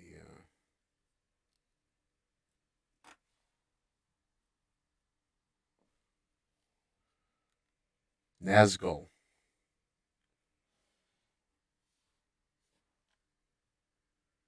No mortal man shall. Something's no mortal man shall harm me? Oh my god, am I forgetting these things? No mortal man am I. Woman kicks the living crap out of him. Gets pretty damaged in the meantime.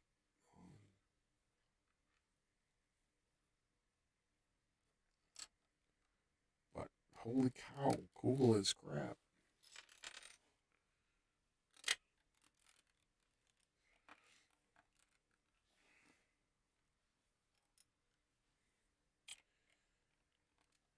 Do not need to change characters. You do not need to change characters. In the Lord of the Rings, you do not need to do anything. You don't need to add characters. You don't need to. The stories were as the stories were supposed to be.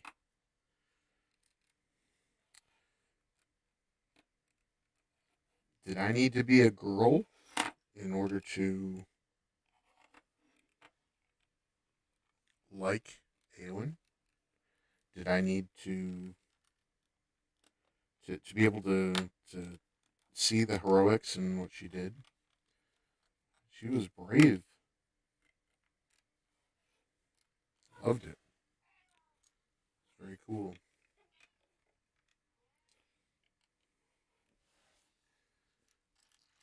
Well, that's the thing about imagination.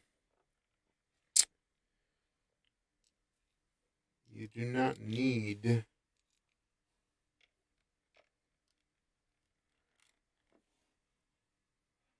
be a hobbit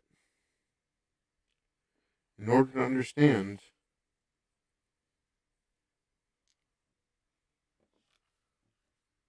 the struggle to get the ring destroyed that was made by the hobbits.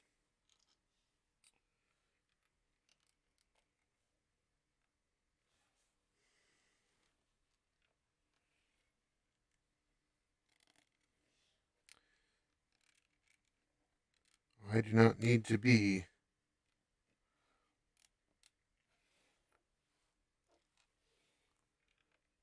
an exiled king or heir to the throne or whatever in order to understand how much of a burden that must have been for Aragorn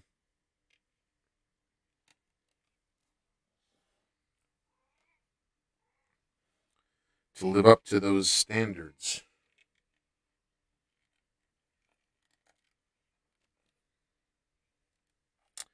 What am I looking at? 2 hours, 1 hour and 58 minutes. Not bad. Not bad. I'm just enjoying this more than anything else. Well, that and I'm tired, so enjoying it and being tired. All right, so there's one of the towers, and now make up the second tower.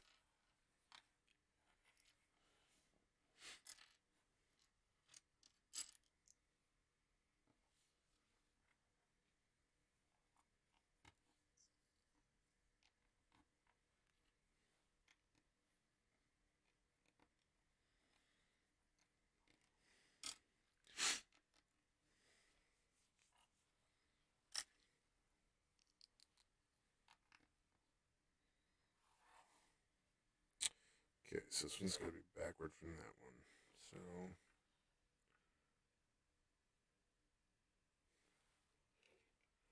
that is that way. This is going to be this way.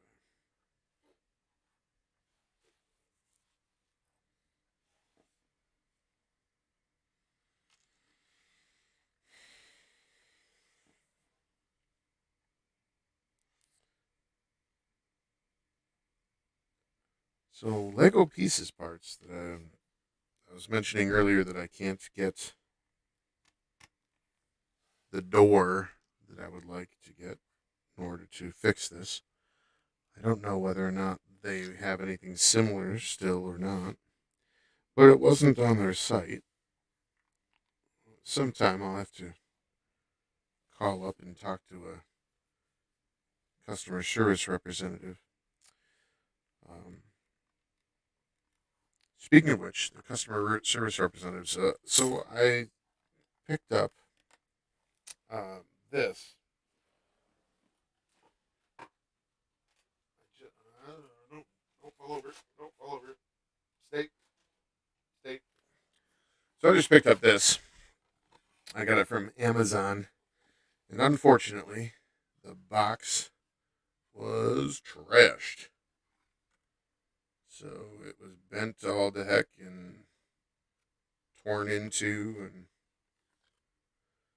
so I was actually going to build this live the other day, but good thing I didn't. I was taking all the pieces, parts, and making sure I had them all, and actually missing a part. So I went on to Lego's website, Legos as in belonging to. So I went on to the Lego website and found that it is extremely easy to say that I did not get a piece and that I need a piece. I imagine that they keep track then because you have to log in as you actually have to register and log in. So I imagine they keep track of that kind of thing. So if you ask for pieces all the time, I imagine that they would probably say, "Hey, you've ordered like 10 pieces for missing parts. Um, what's going on?" I got to tell you, I out of 46, 47 years of purchasing sets, I think I've been missing one piece other than this one. So 2 sets out of, what was that I say earlier? 265 sets. 2 sets I was missing a piece that I needed to have ordered. And this one, extremely easy. It should be in the mail by now. It said 7 to 10 days in U.S. So um, that should be coming. I just ordered it 2 days ago, so it should be coming in about a week or so. Um, the I was actually making fun of the fact that they now have mechs for the Avengers. Just I had intended on laughing about the fact that they have mechs. I I don't see a real need for them. I mean, they're interesting. They're really cool. I have the I don't know if you can see it right here. I have the Black Panther, and I just purchased, but you can't see it. I just purchased the Iron Man um, mech armor. The one I'm missing and probably gonna try to order is the Captain America. I mean, they're cool. They got some cool pieces parts. I like the hands, the the fingers, and I think they did a pretty good job on them. I still just don't see a reason for mech armor for the superheroes, but well, sets are sets. Lego pieces are Lego pieces. And you also have to have things that fit the $10 range. So, sets that only have 130 pieces or so fit the $10 mark. I'm actually kind of surprised because that they have quite that many $10 sets. So it used to be maybe one set per franchise that was the $10 range, and then it'd be $10 or $15, and then it'd be 20, 29, then 39, 59, 79, 99, and then sometimes you know sometimes you get really expensive sets. Like I said with the Or Thank Again, I really wish I could have gotten that one. There's I never bought the. Oh, as I said earlier, I haven't bought any of the really expensive sets. Um, Death Star or oh my God, that new Millennium Falcon. I think it's got 7,100 pieces. So cool. Comes with two sets of figures. Think of a set of four for. I don't remember if it was Empire Strikes Back or I think it was Empire Strikes Back, and then it has Ray. Unfortunately, they comes with three characters then for the sequel trilogy.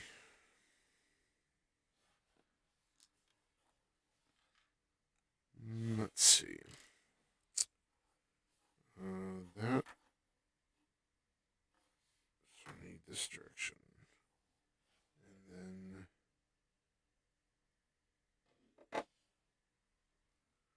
six go across like that. Eights go this direction. Yep.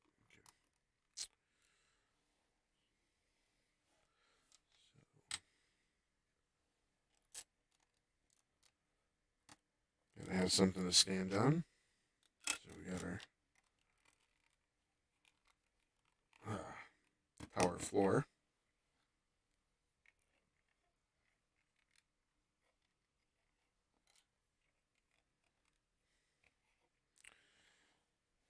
And then we build up the same way we built before.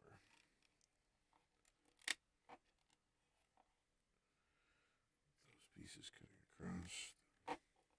Hold them in place.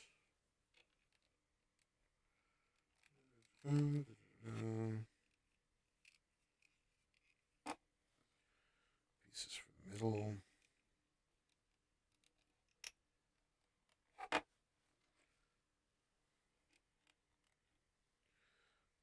two,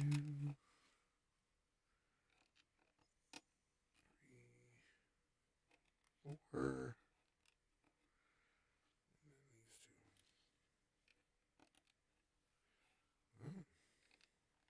I apparently have some extra pieces. Just as if I was building them out of a bag.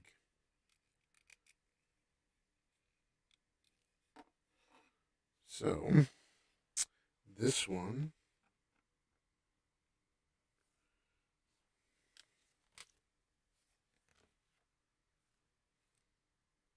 Yep. So it's going to go there. And this one goes over here.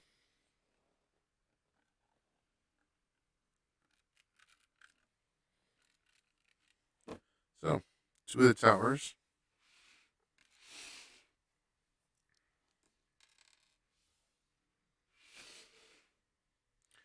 Now we're gonna build the back tower. So I'll build the back tower and then add that to the castle. So we'll go back.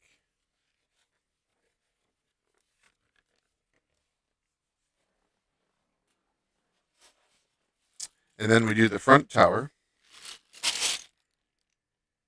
And then we build the minifigs and their horses. And set them up and then we're all done.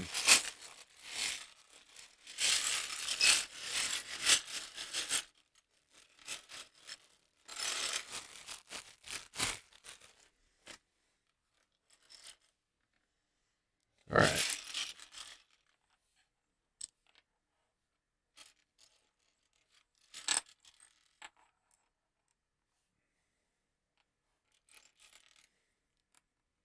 So this is going to be a slightly larger tower. Slightly.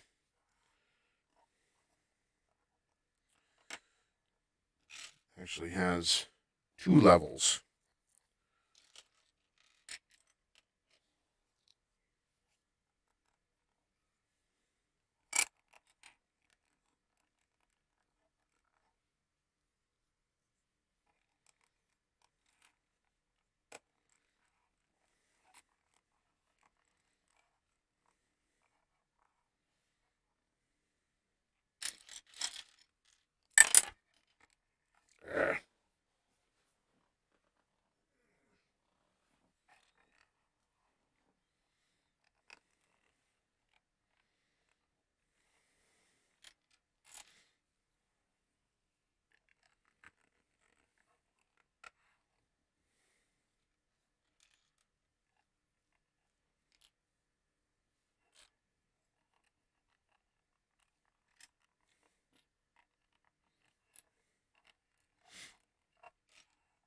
So what else was I talking about? I was talking about, yeah, I'm getting tired. Losing my train of thought, which that got derailed a long time ago, I'm sure.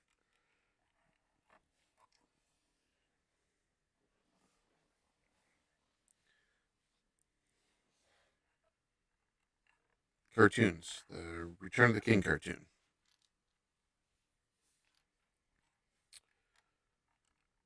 Very well done. As well, it was another hour and a half, so another 90-minute movie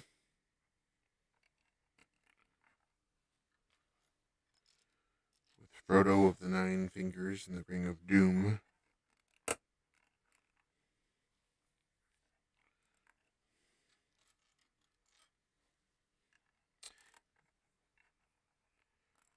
Ending at the birthday. So started at the birthday party and ended at the birthday party for Bilbo. So it didn't go so far as to uh, take them to the White Ships, but to the Grey Havens.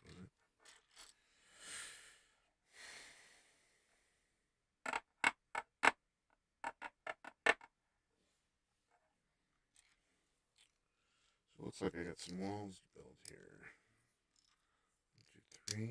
2, 3. So one side. 3 high. One side is going to be 2 high. And then we have an opening. Because you got to have your minifigures being able to be seen. If minifigures can't be seen, then what good are they? Alright, let me see. Looks like I'm going to take 2 of these. Put it across. Like so. And then another piece. Looks like a 4. Archway. It's going to go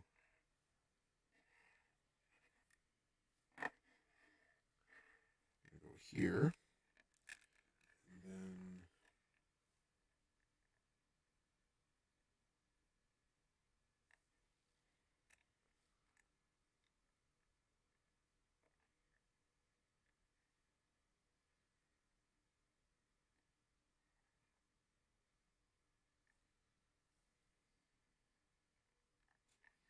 oh, that's not right.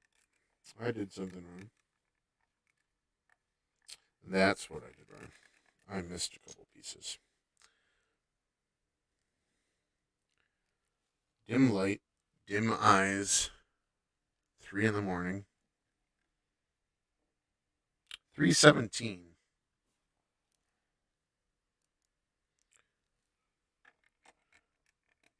We're not too far. Not too far from being gone. From being done. Not too far from being gone. That sounds about right too.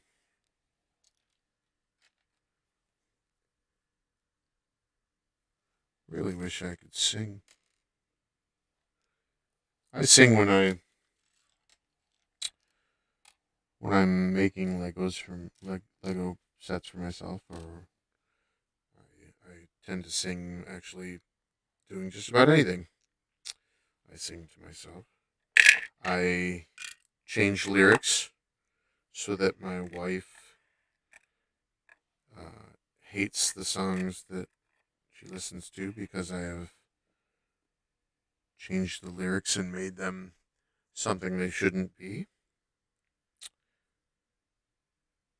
But as long as it sounds right and it makes her laugh or groan, that's all that matters. It doesn't matter if I ruined a song for her.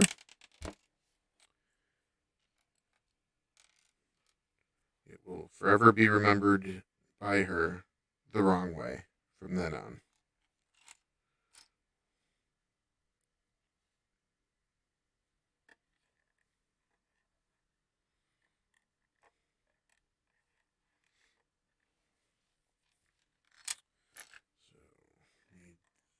fit across.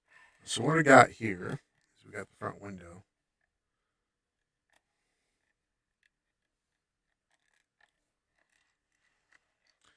I was sitting there and building over here, and again, neglecting the camera. I gotta remember the camera. Sounds like Bill and Ted. Remember the trash can.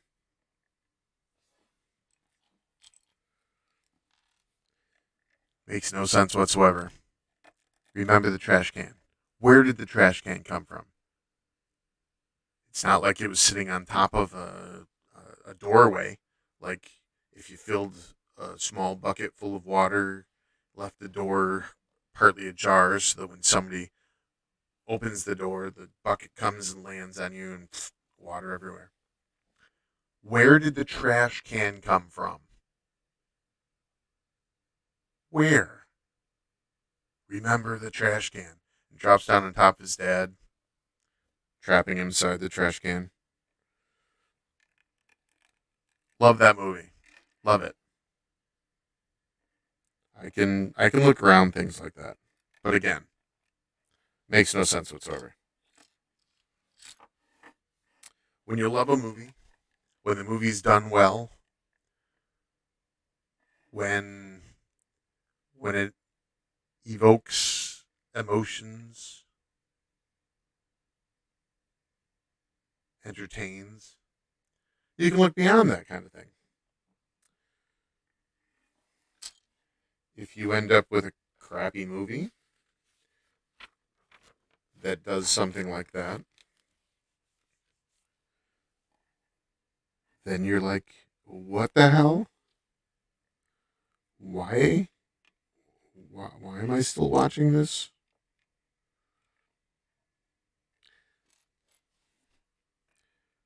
I couldn't tell you what the titles of movies that I've walked out on. I wouldn't say walked out on. I'm sorry. If I pay for a movie at the movie theater, I sit through it. I would stop watching if I rented a movie and it was crap. I have purchased a movie or two that I thought was complete crap and stopped watching and chalked it up as being, oh well, next time, don't buy movies you're not quite sure about.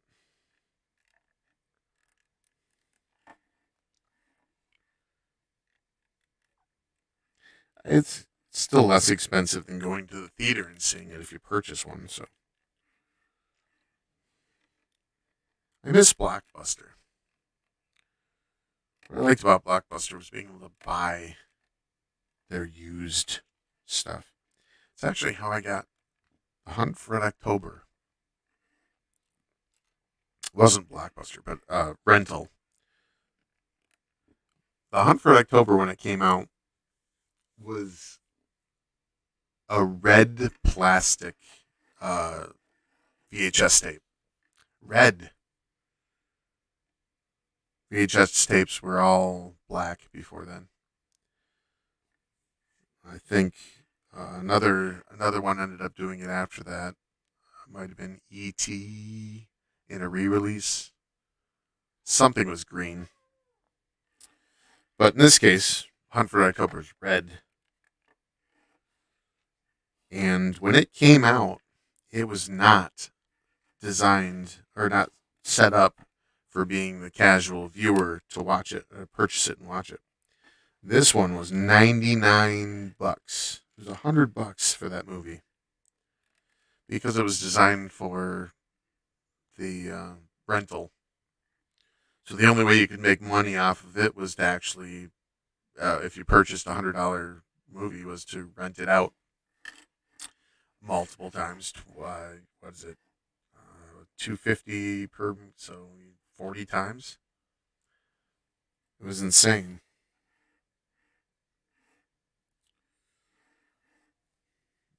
Let's see. So the back, that's going to be this part here. We need, no. here. Why are you digging through my Lego? Huh? It is not a kitty litter. No. I don't know if you can hear her crying, but she's also pawing through my Lego bin that I have down there, the one that I had to pull some pieces out of. Ooh.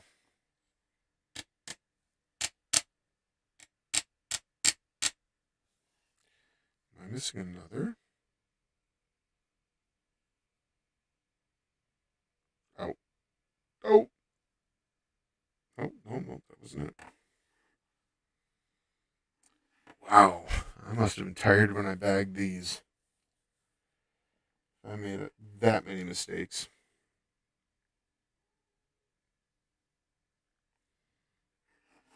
Because I need a couple of 1x6s. And that is going to take a little more digging than I need to actually find a bag that has the yellows in it. Give me 1 second. I'll be right back. You gonna keep meowing, kitten? Hmm? You gonna keep meowing? All right. Where do I have them? Whoa.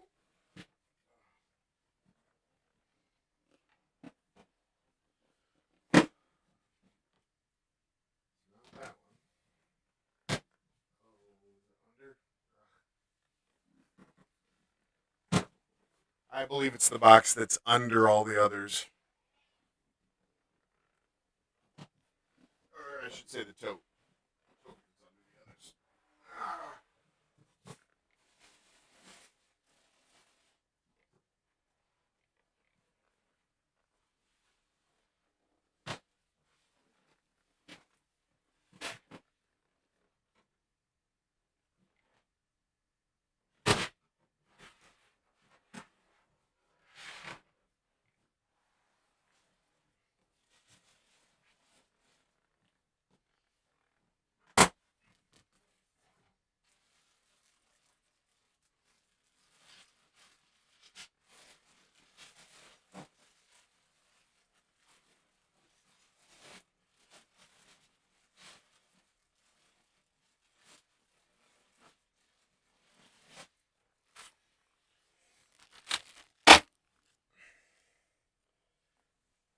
So I also have Mega Block sets.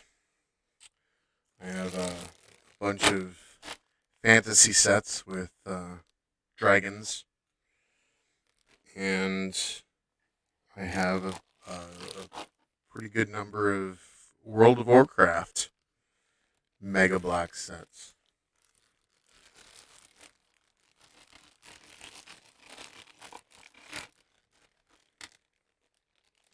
All right, so I need some sixes.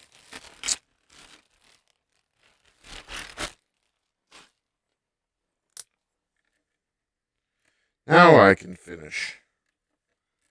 Let's see, got that. And from the front, wants the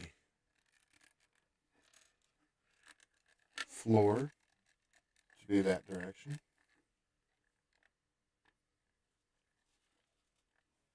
What are you doing? Stop.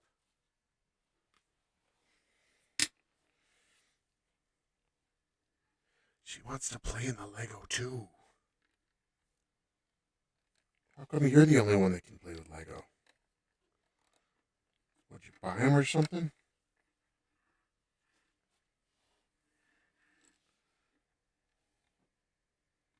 I could have bought him. With my cuteness. Could have bought them with my cuteness. Stop playing in the bags.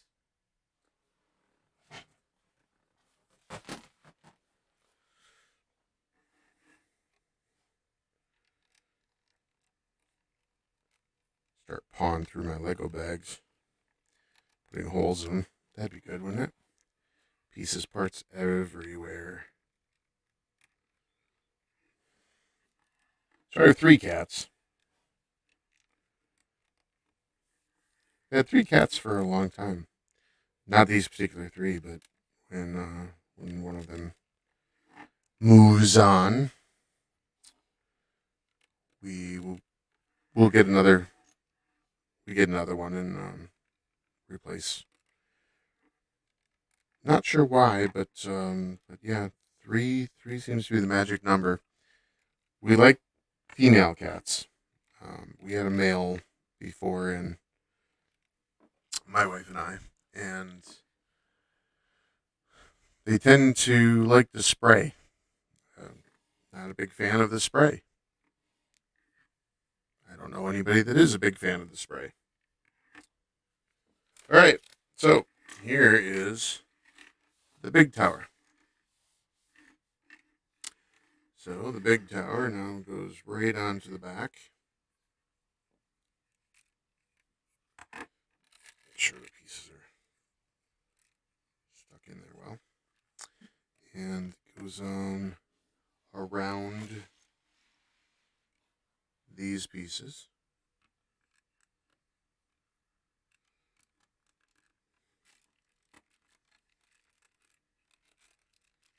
So there we go. We have the tall tower.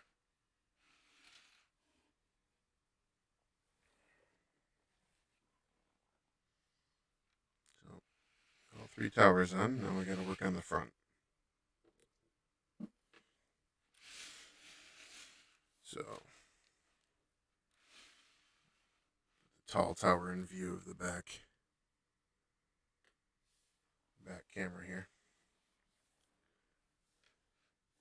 And we got to put the drawbridge on too. So that's all part of the front tower because of the string that holds the drawbridge. So this is what we're looking at now is drawbridge. Drawbridge. So pieces. 1, 2, 1, 2. 2 of these. We have our top of our castle gate.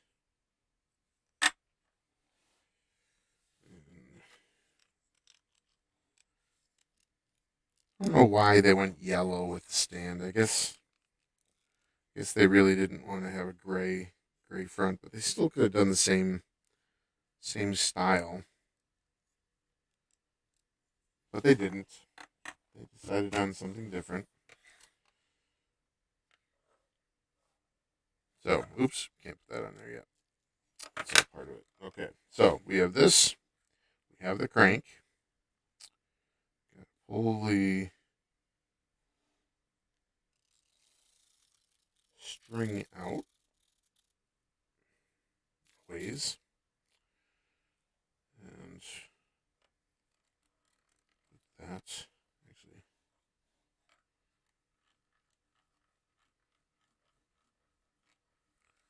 pull that in a little bit. All right, so got to string it through the front. And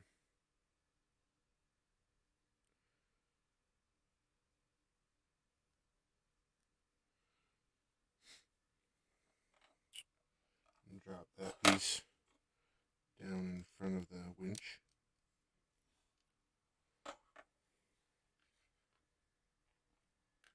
On the back side of this, it gets a couple of these pieces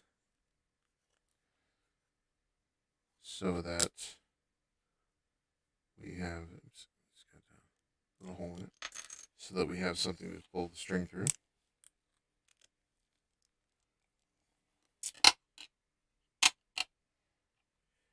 And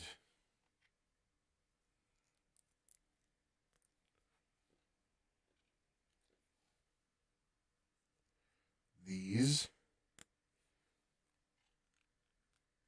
are what these get attached to. Just a couple of 1x3 flats.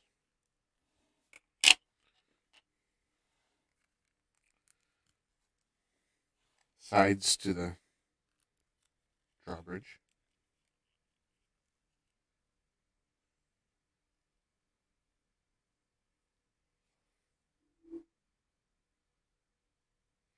Oh, you know what? Goes over one. Goes toward the front. And then these go there. Alright. So,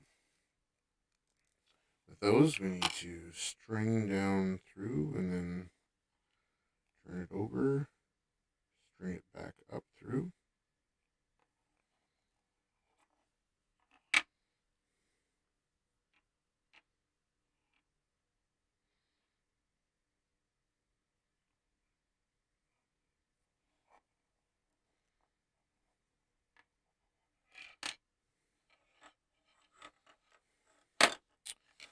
And then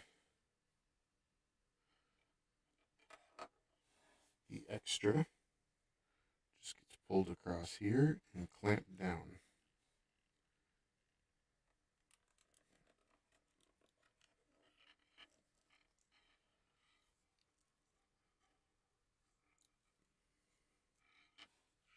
So we'll let this out a little bit.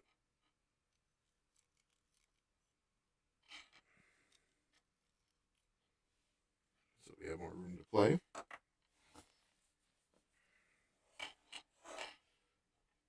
Am I missing another one?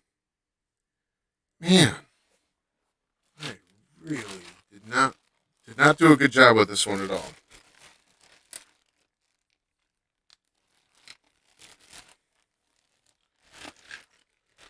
Is that 6 or an 8? Oh god, that's an 8.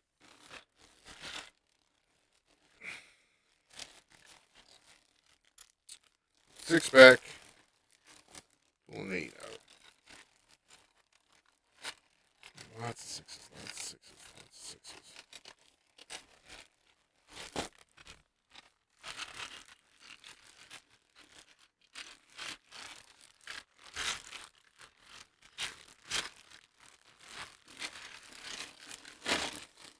There. I have lots of yellow now. Another place where we ended up getting yellow was the Technics sets. So we get a lot of the yellow holy pieces.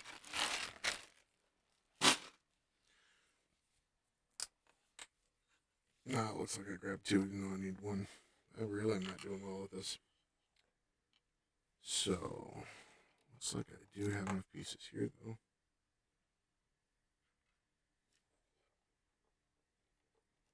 That 1 there.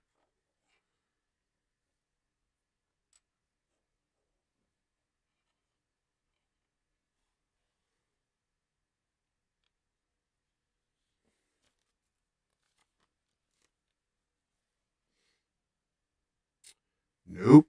Still missing a piece. Still missing some pieces. So that goes there. That goes there. I still need a 4. And then another 2 and 2 more 1s. So here's some 1s. I had those at least.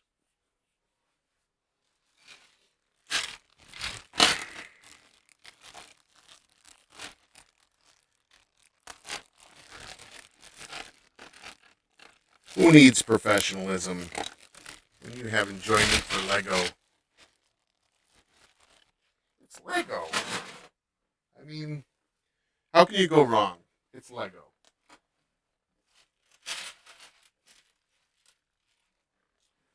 Even when you mess something up, it's fun. It's Lego.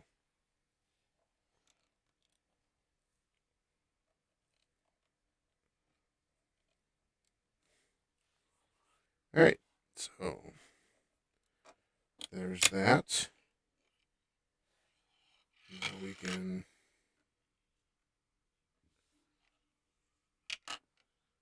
drawbridge in. It's a small drawbridge.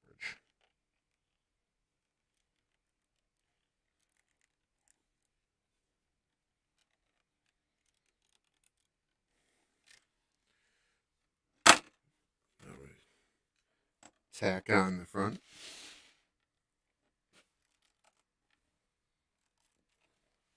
What are you doing? Stop playing in the bags. That one. The playful one. That's Daisy. Daisy, Daisy, Daisy. It's the Lord of the Return. No, what is it? Revenge of the Nerds. Daisy, Daisy. So Daisy, it is. Daisy, Daisy, Daisy.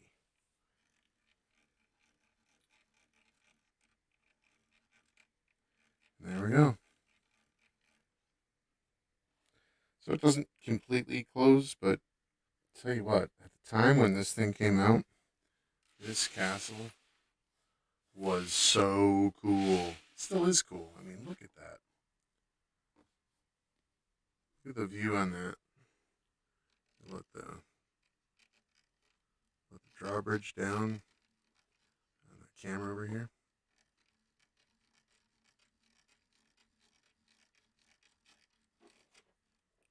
I mean, how cool is that?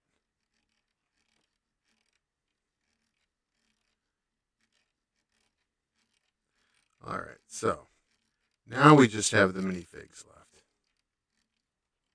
Oh, I'm sorry, minifigs, and we have horses. We have horses, horses, horses.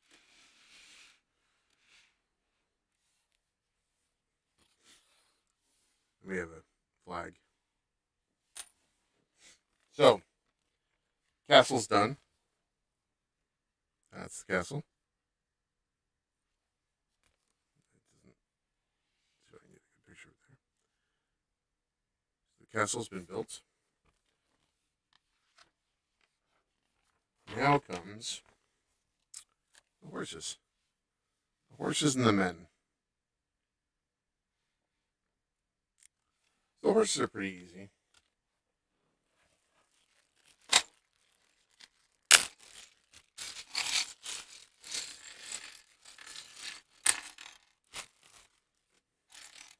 If anybody's still with me, wow. Amazing. Thank you for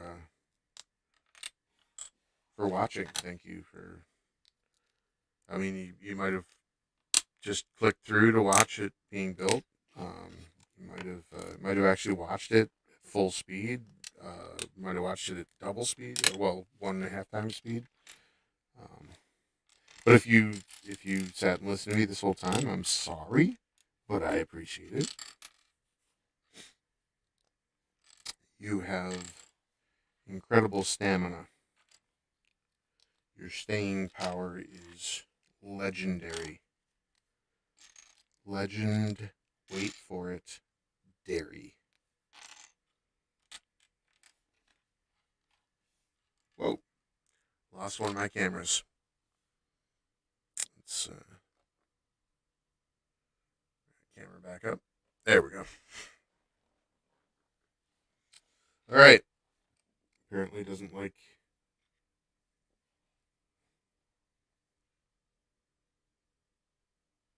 Oh, let's see.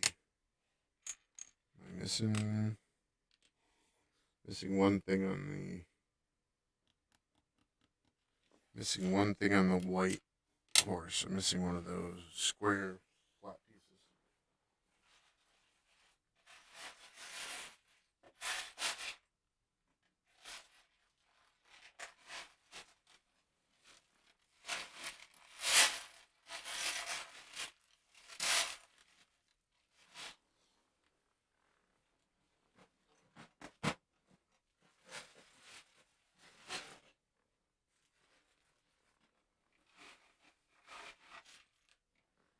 There we go.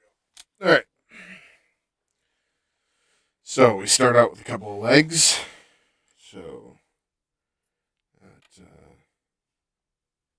legs, legs, and legs. All fronts. And on the fronts, we will stick the front haunches. Haunches. The front muscles of the horsey. Leg muscles. Huge leg muscles. Okay. So, there's the front legs, all facing the other direction. And now we have one of these and one of these for the hind legs. And one of these. So, have a little flat and 2x1, and then a 1x2, and a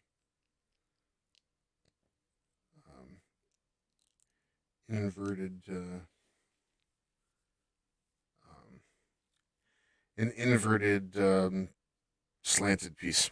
So that's for the back legs. So we'll make a couple of those up.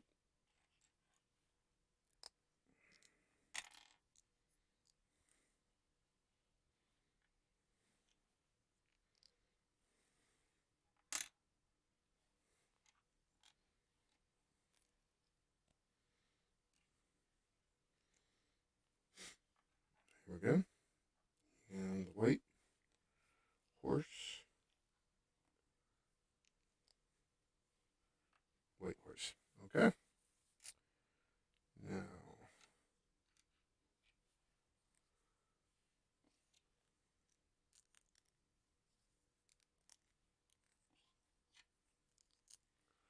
this is the main body.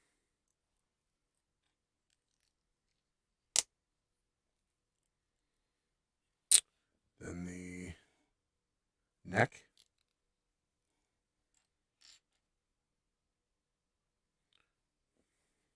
Really? I missed another one?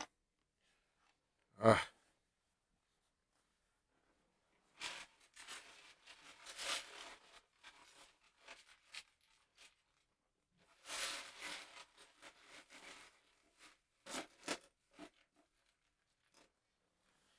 So as I mentioned earlier, if you were around at that time, and if you're still around now, the arm pieces for the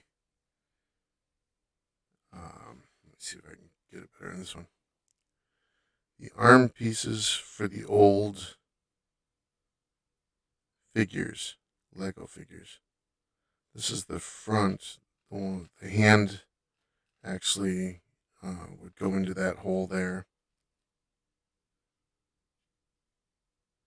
And this is one of the joints. Get out of there. It is not litter.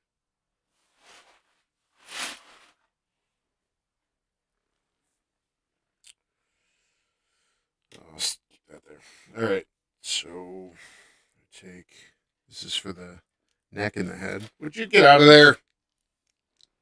Get out.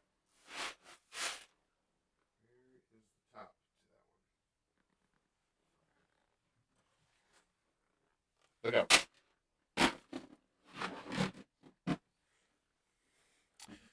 And then the ears.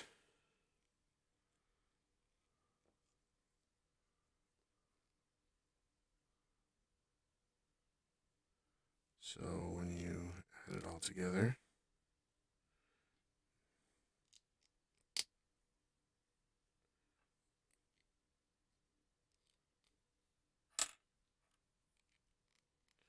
this was the horse. Horse is a horse, of course.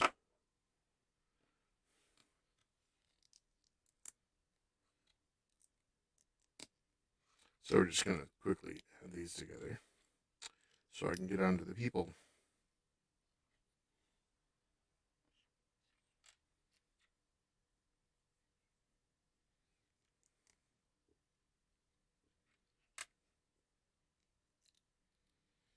Looks like I'm missing a black flat square too. Wow. It could be a star.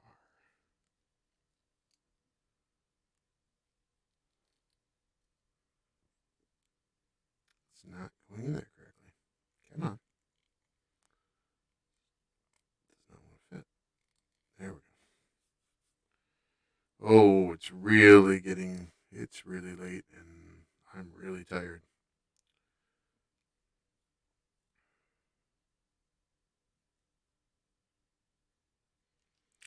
So that goes, oops, square for the neck. That goes on like that. And then hind legs, front legs. There we go.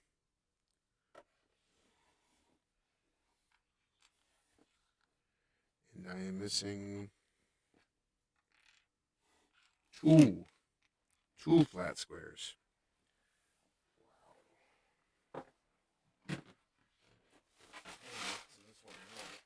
I don't think it's in this one. I think it's in the one back there.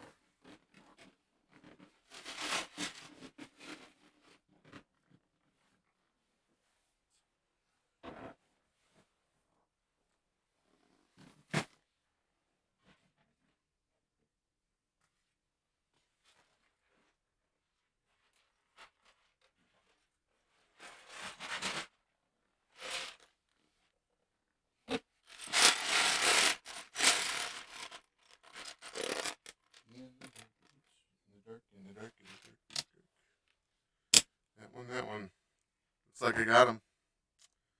So, any last problems? Should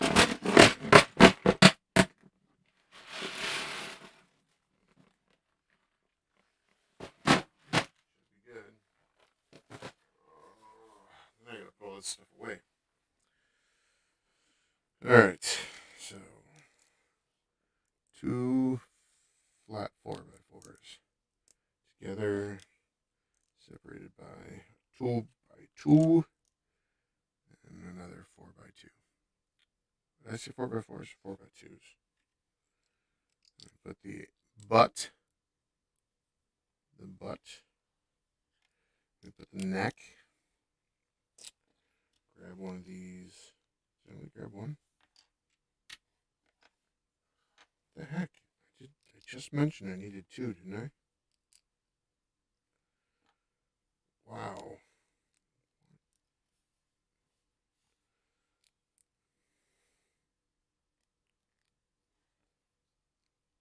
It's like, wow, I found one. And then, no, I need two.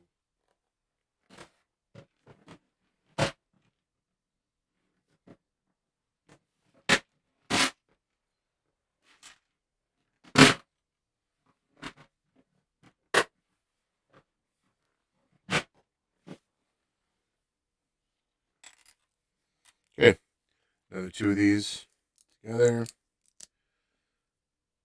separated by one of these to make the back end there, the neck.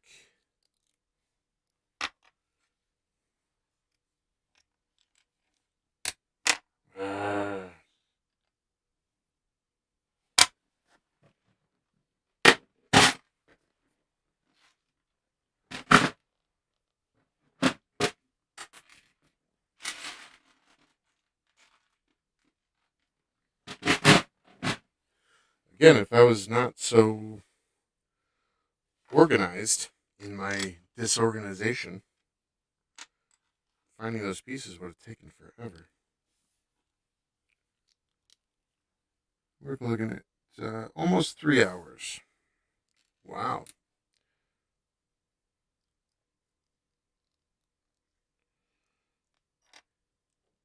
It'll make it a lot easier when I have somebody to talk to keep me from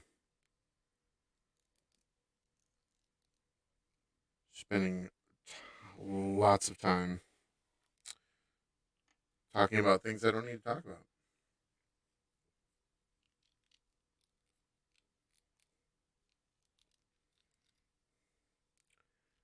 I mean, I enjoy talking. especially when I have people to talk to. When I'm talking to myself, let's just say that the conversation is not the best. So now we have all four of our horses.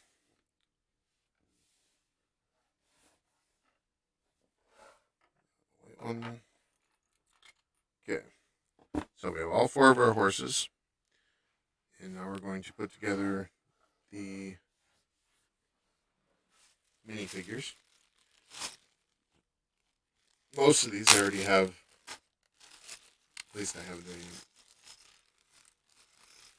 have them pulled apart, but I don't have to piece them together themselves.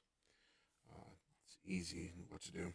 So what they came with was little front pieces, little armor pieces.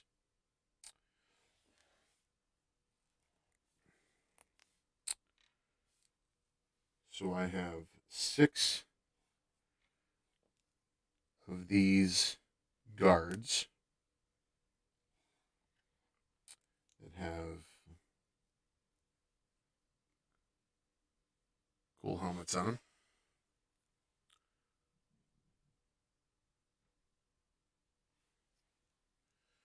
And 5 of them get halberds.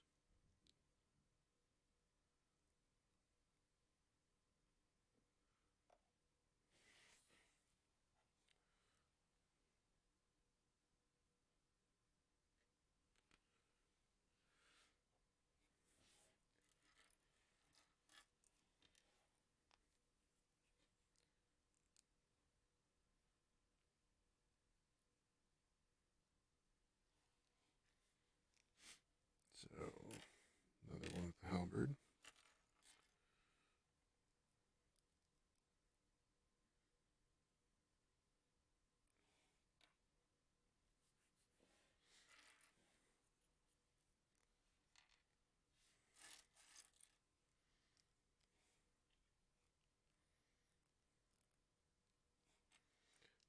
Helmet, halberd.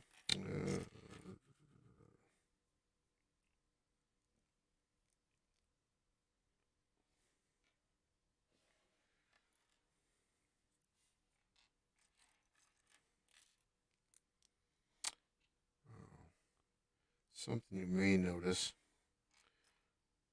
in the camera, this camera, especially on these red people here. So at one time, uh, back in early 2000s, I believe it was, when CD burning became a thing, and people were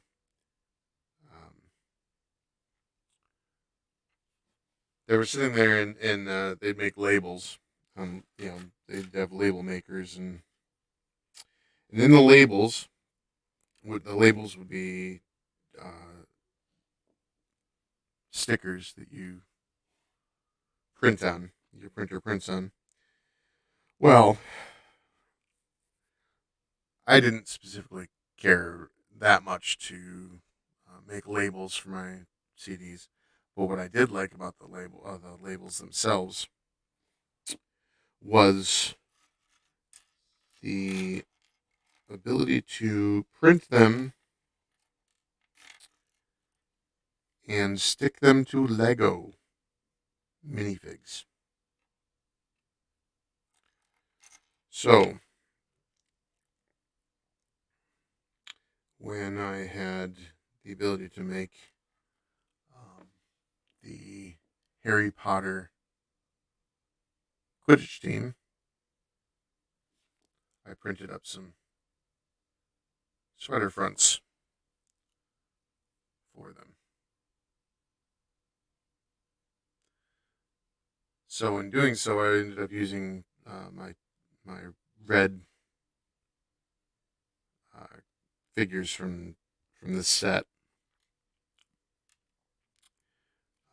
because It's either that or use the space ones, space reds, and I didn't really want to use the spacemen, the red spacemen, because I'd end up losing some of my spacemen. But these are easy enough just to cover up with the correct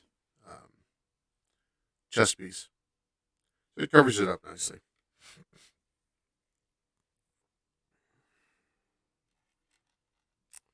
Where's the blue? Where's the blue? Where's the blue? There it is.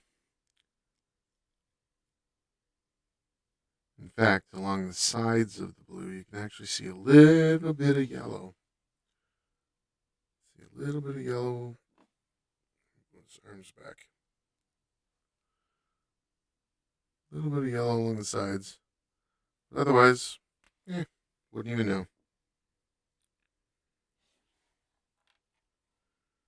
So the last of the guards,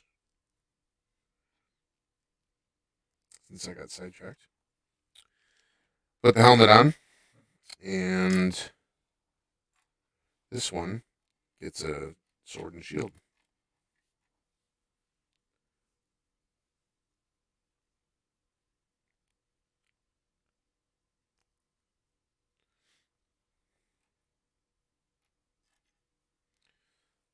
So, cool little. Let's see.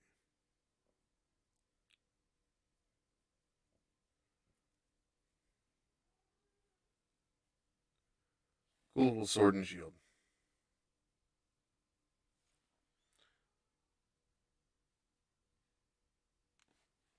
So, Captain of the Guard. And then we'll finish up our blues. I don't know if they're the King's Guard or what, but they do have a crown on their armor. And I will make the knight. I used a bearded ginger. Bearded ginger from. Was he? Might have been the Black Knight. I had 5. I think I had 5 of the Black Knights that I bought. But a knight nonetheless. So put on the helmet. Yes, magic helmet. Use him. Hard to reach these things. So the visors. The first of the visors. Pretty cool. So we give him a shield. And what? You're still meowing at me. And a lance. And then we'll put him on a horse.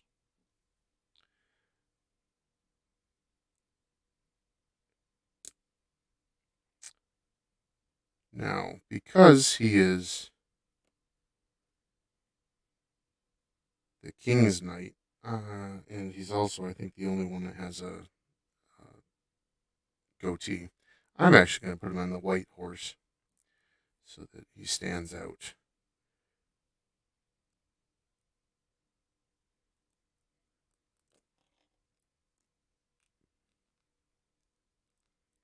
Come on.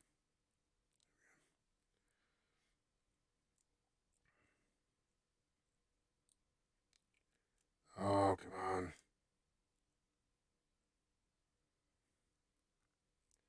Stop moving. There we go. All right, so we'll put him on. Turn his shield sideways.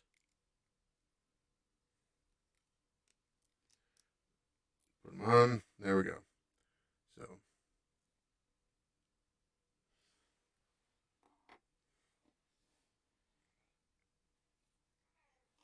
Stop. And the squires get swords and shields as well.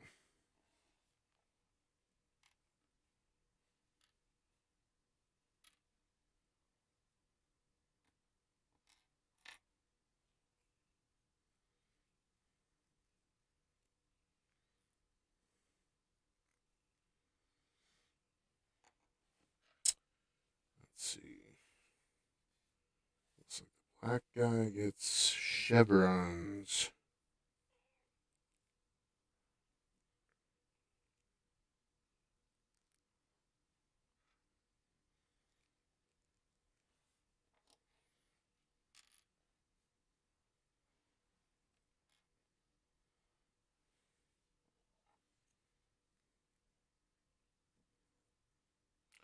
Let's turn his shield sideways so he can sit on the horse.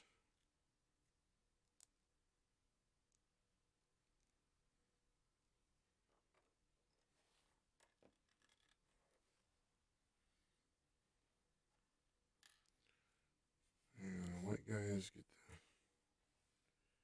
Looks like the white guys. Yep, the guys in white end up getting the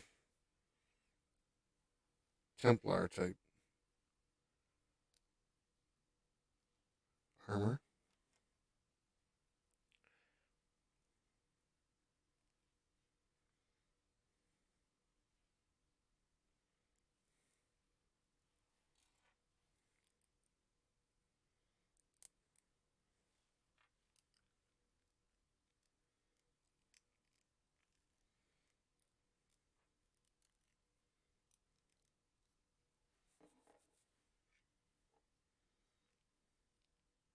Oh, what did I do? I put the wrong. You guys are supposed to tell me these things.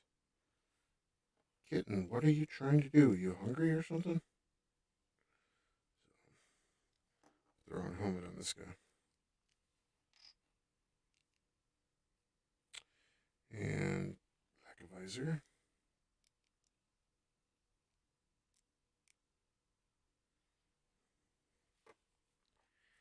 And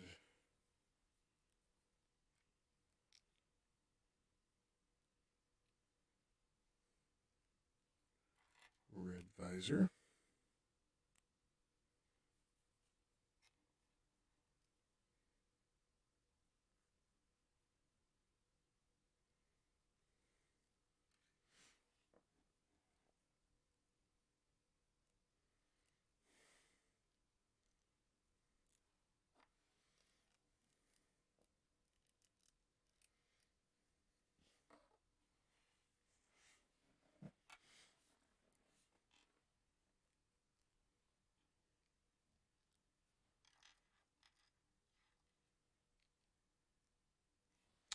The squires and the swords and shields.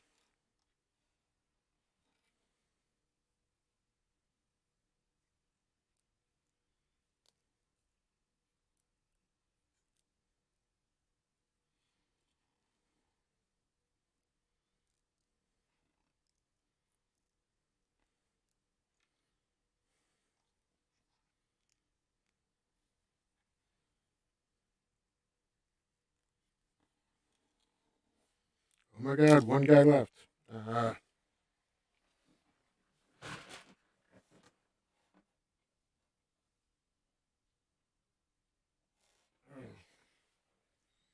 That's tough.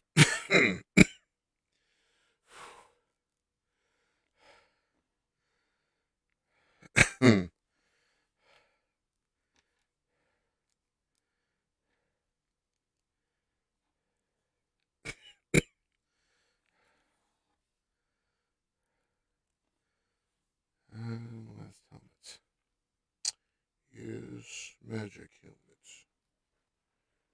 Alright, so have all of them. That way we'll turn our castle toward the camera.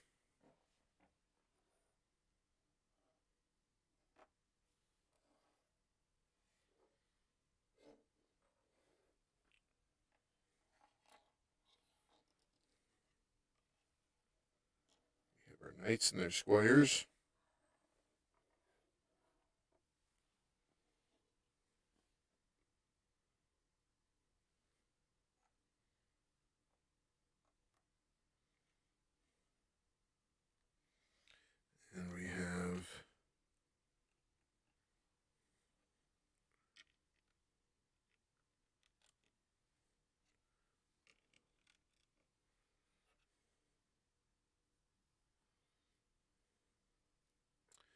have our guards.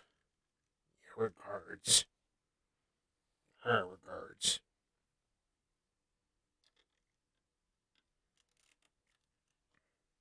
Just sit them in there wherever.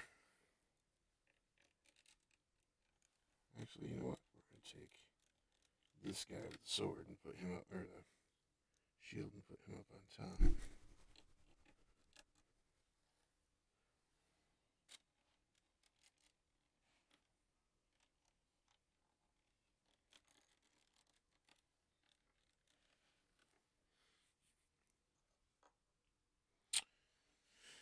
And we'll just put him in the walkway. All right. So we have all of our minifigs. Oh, need to.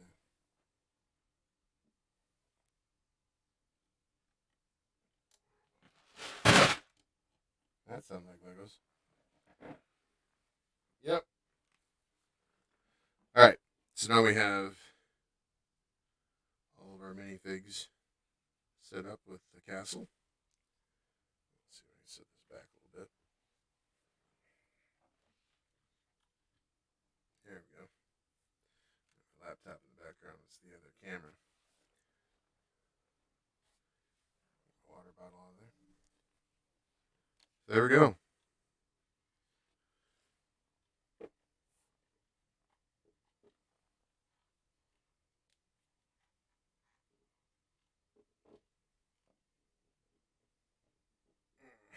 What a pain.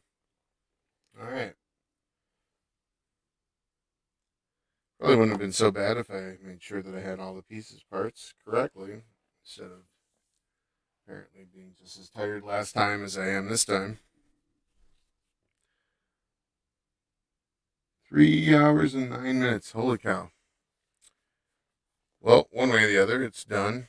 Topic of discussion was fantasy genre, movies, books, and RPGs. If you enjoyed me building this, just give me a like. If you want to see me actually building some sets with, talking about having a more decisive conversation with some people. Starting tonight, actually 6 p.m. The very first episode. This is episode 0. This was just me testing to make sure everything was correct and came out okay. But episode 1 is this evening. It is May the 4th be with you day. So I'm going to be making Luke Skywalker's X-Wing. And we're going to be talking about Star Wars Episode 4 with my father, who I believe is 33? He was early 30s, 30 something. When he saw Star Wars in 1977, and I was 5. I was 5 when I saw it. I'm born late in the year in 71. And so you have me, my father, and then a friend of mine who was not yet born when Star Wars came out, who will be able to see what each of our takes on the movie was. We'll hopefully have some interesting stories and with other people talking as well, and me not being the center of attention, I will be able to focus a little more on getting the X-Wing done. It is 474 pieces. I expect I should be able to make that in 2 hours without too much hassle. It means I have to make 8. I have to do 8 pieces of Lego connections per minute to get it done in 1 hour, or 4 to get it done in 2. Since I'm giving myself 2, I expect that in between talking and everything else, I should be able to get it done without an issue. But anyway, if you liked it, leave a like. If you are interested in seeing more of this content, hit subscribe. If you want to be notified when it happens, hit the little bell and you'll be able to see when these live ones occur. I will probably be doing more of that between my 675 sets. I will most likely be doing some more of these on my own, just building them. But I'm hoping that I'll have a lot of good discussion participants. I know that I've got a lot of people lined up that are interested. So, thank you for your time. If you are still here throughout all of this, spectacular. Love you all. As far as it goes, Lego is incredibly fun to play with. It really sparked imaginations around the world, and definitely was an enjoyable time for me growing up with this. I really did grow up in the best time ever for toys, and for that matter, genre. Star Wars when I was 5. Grew up with it. I mean, really, really good stuff. Anyway, thank you again, and I will see you in the next one. Thanks. Bye bye.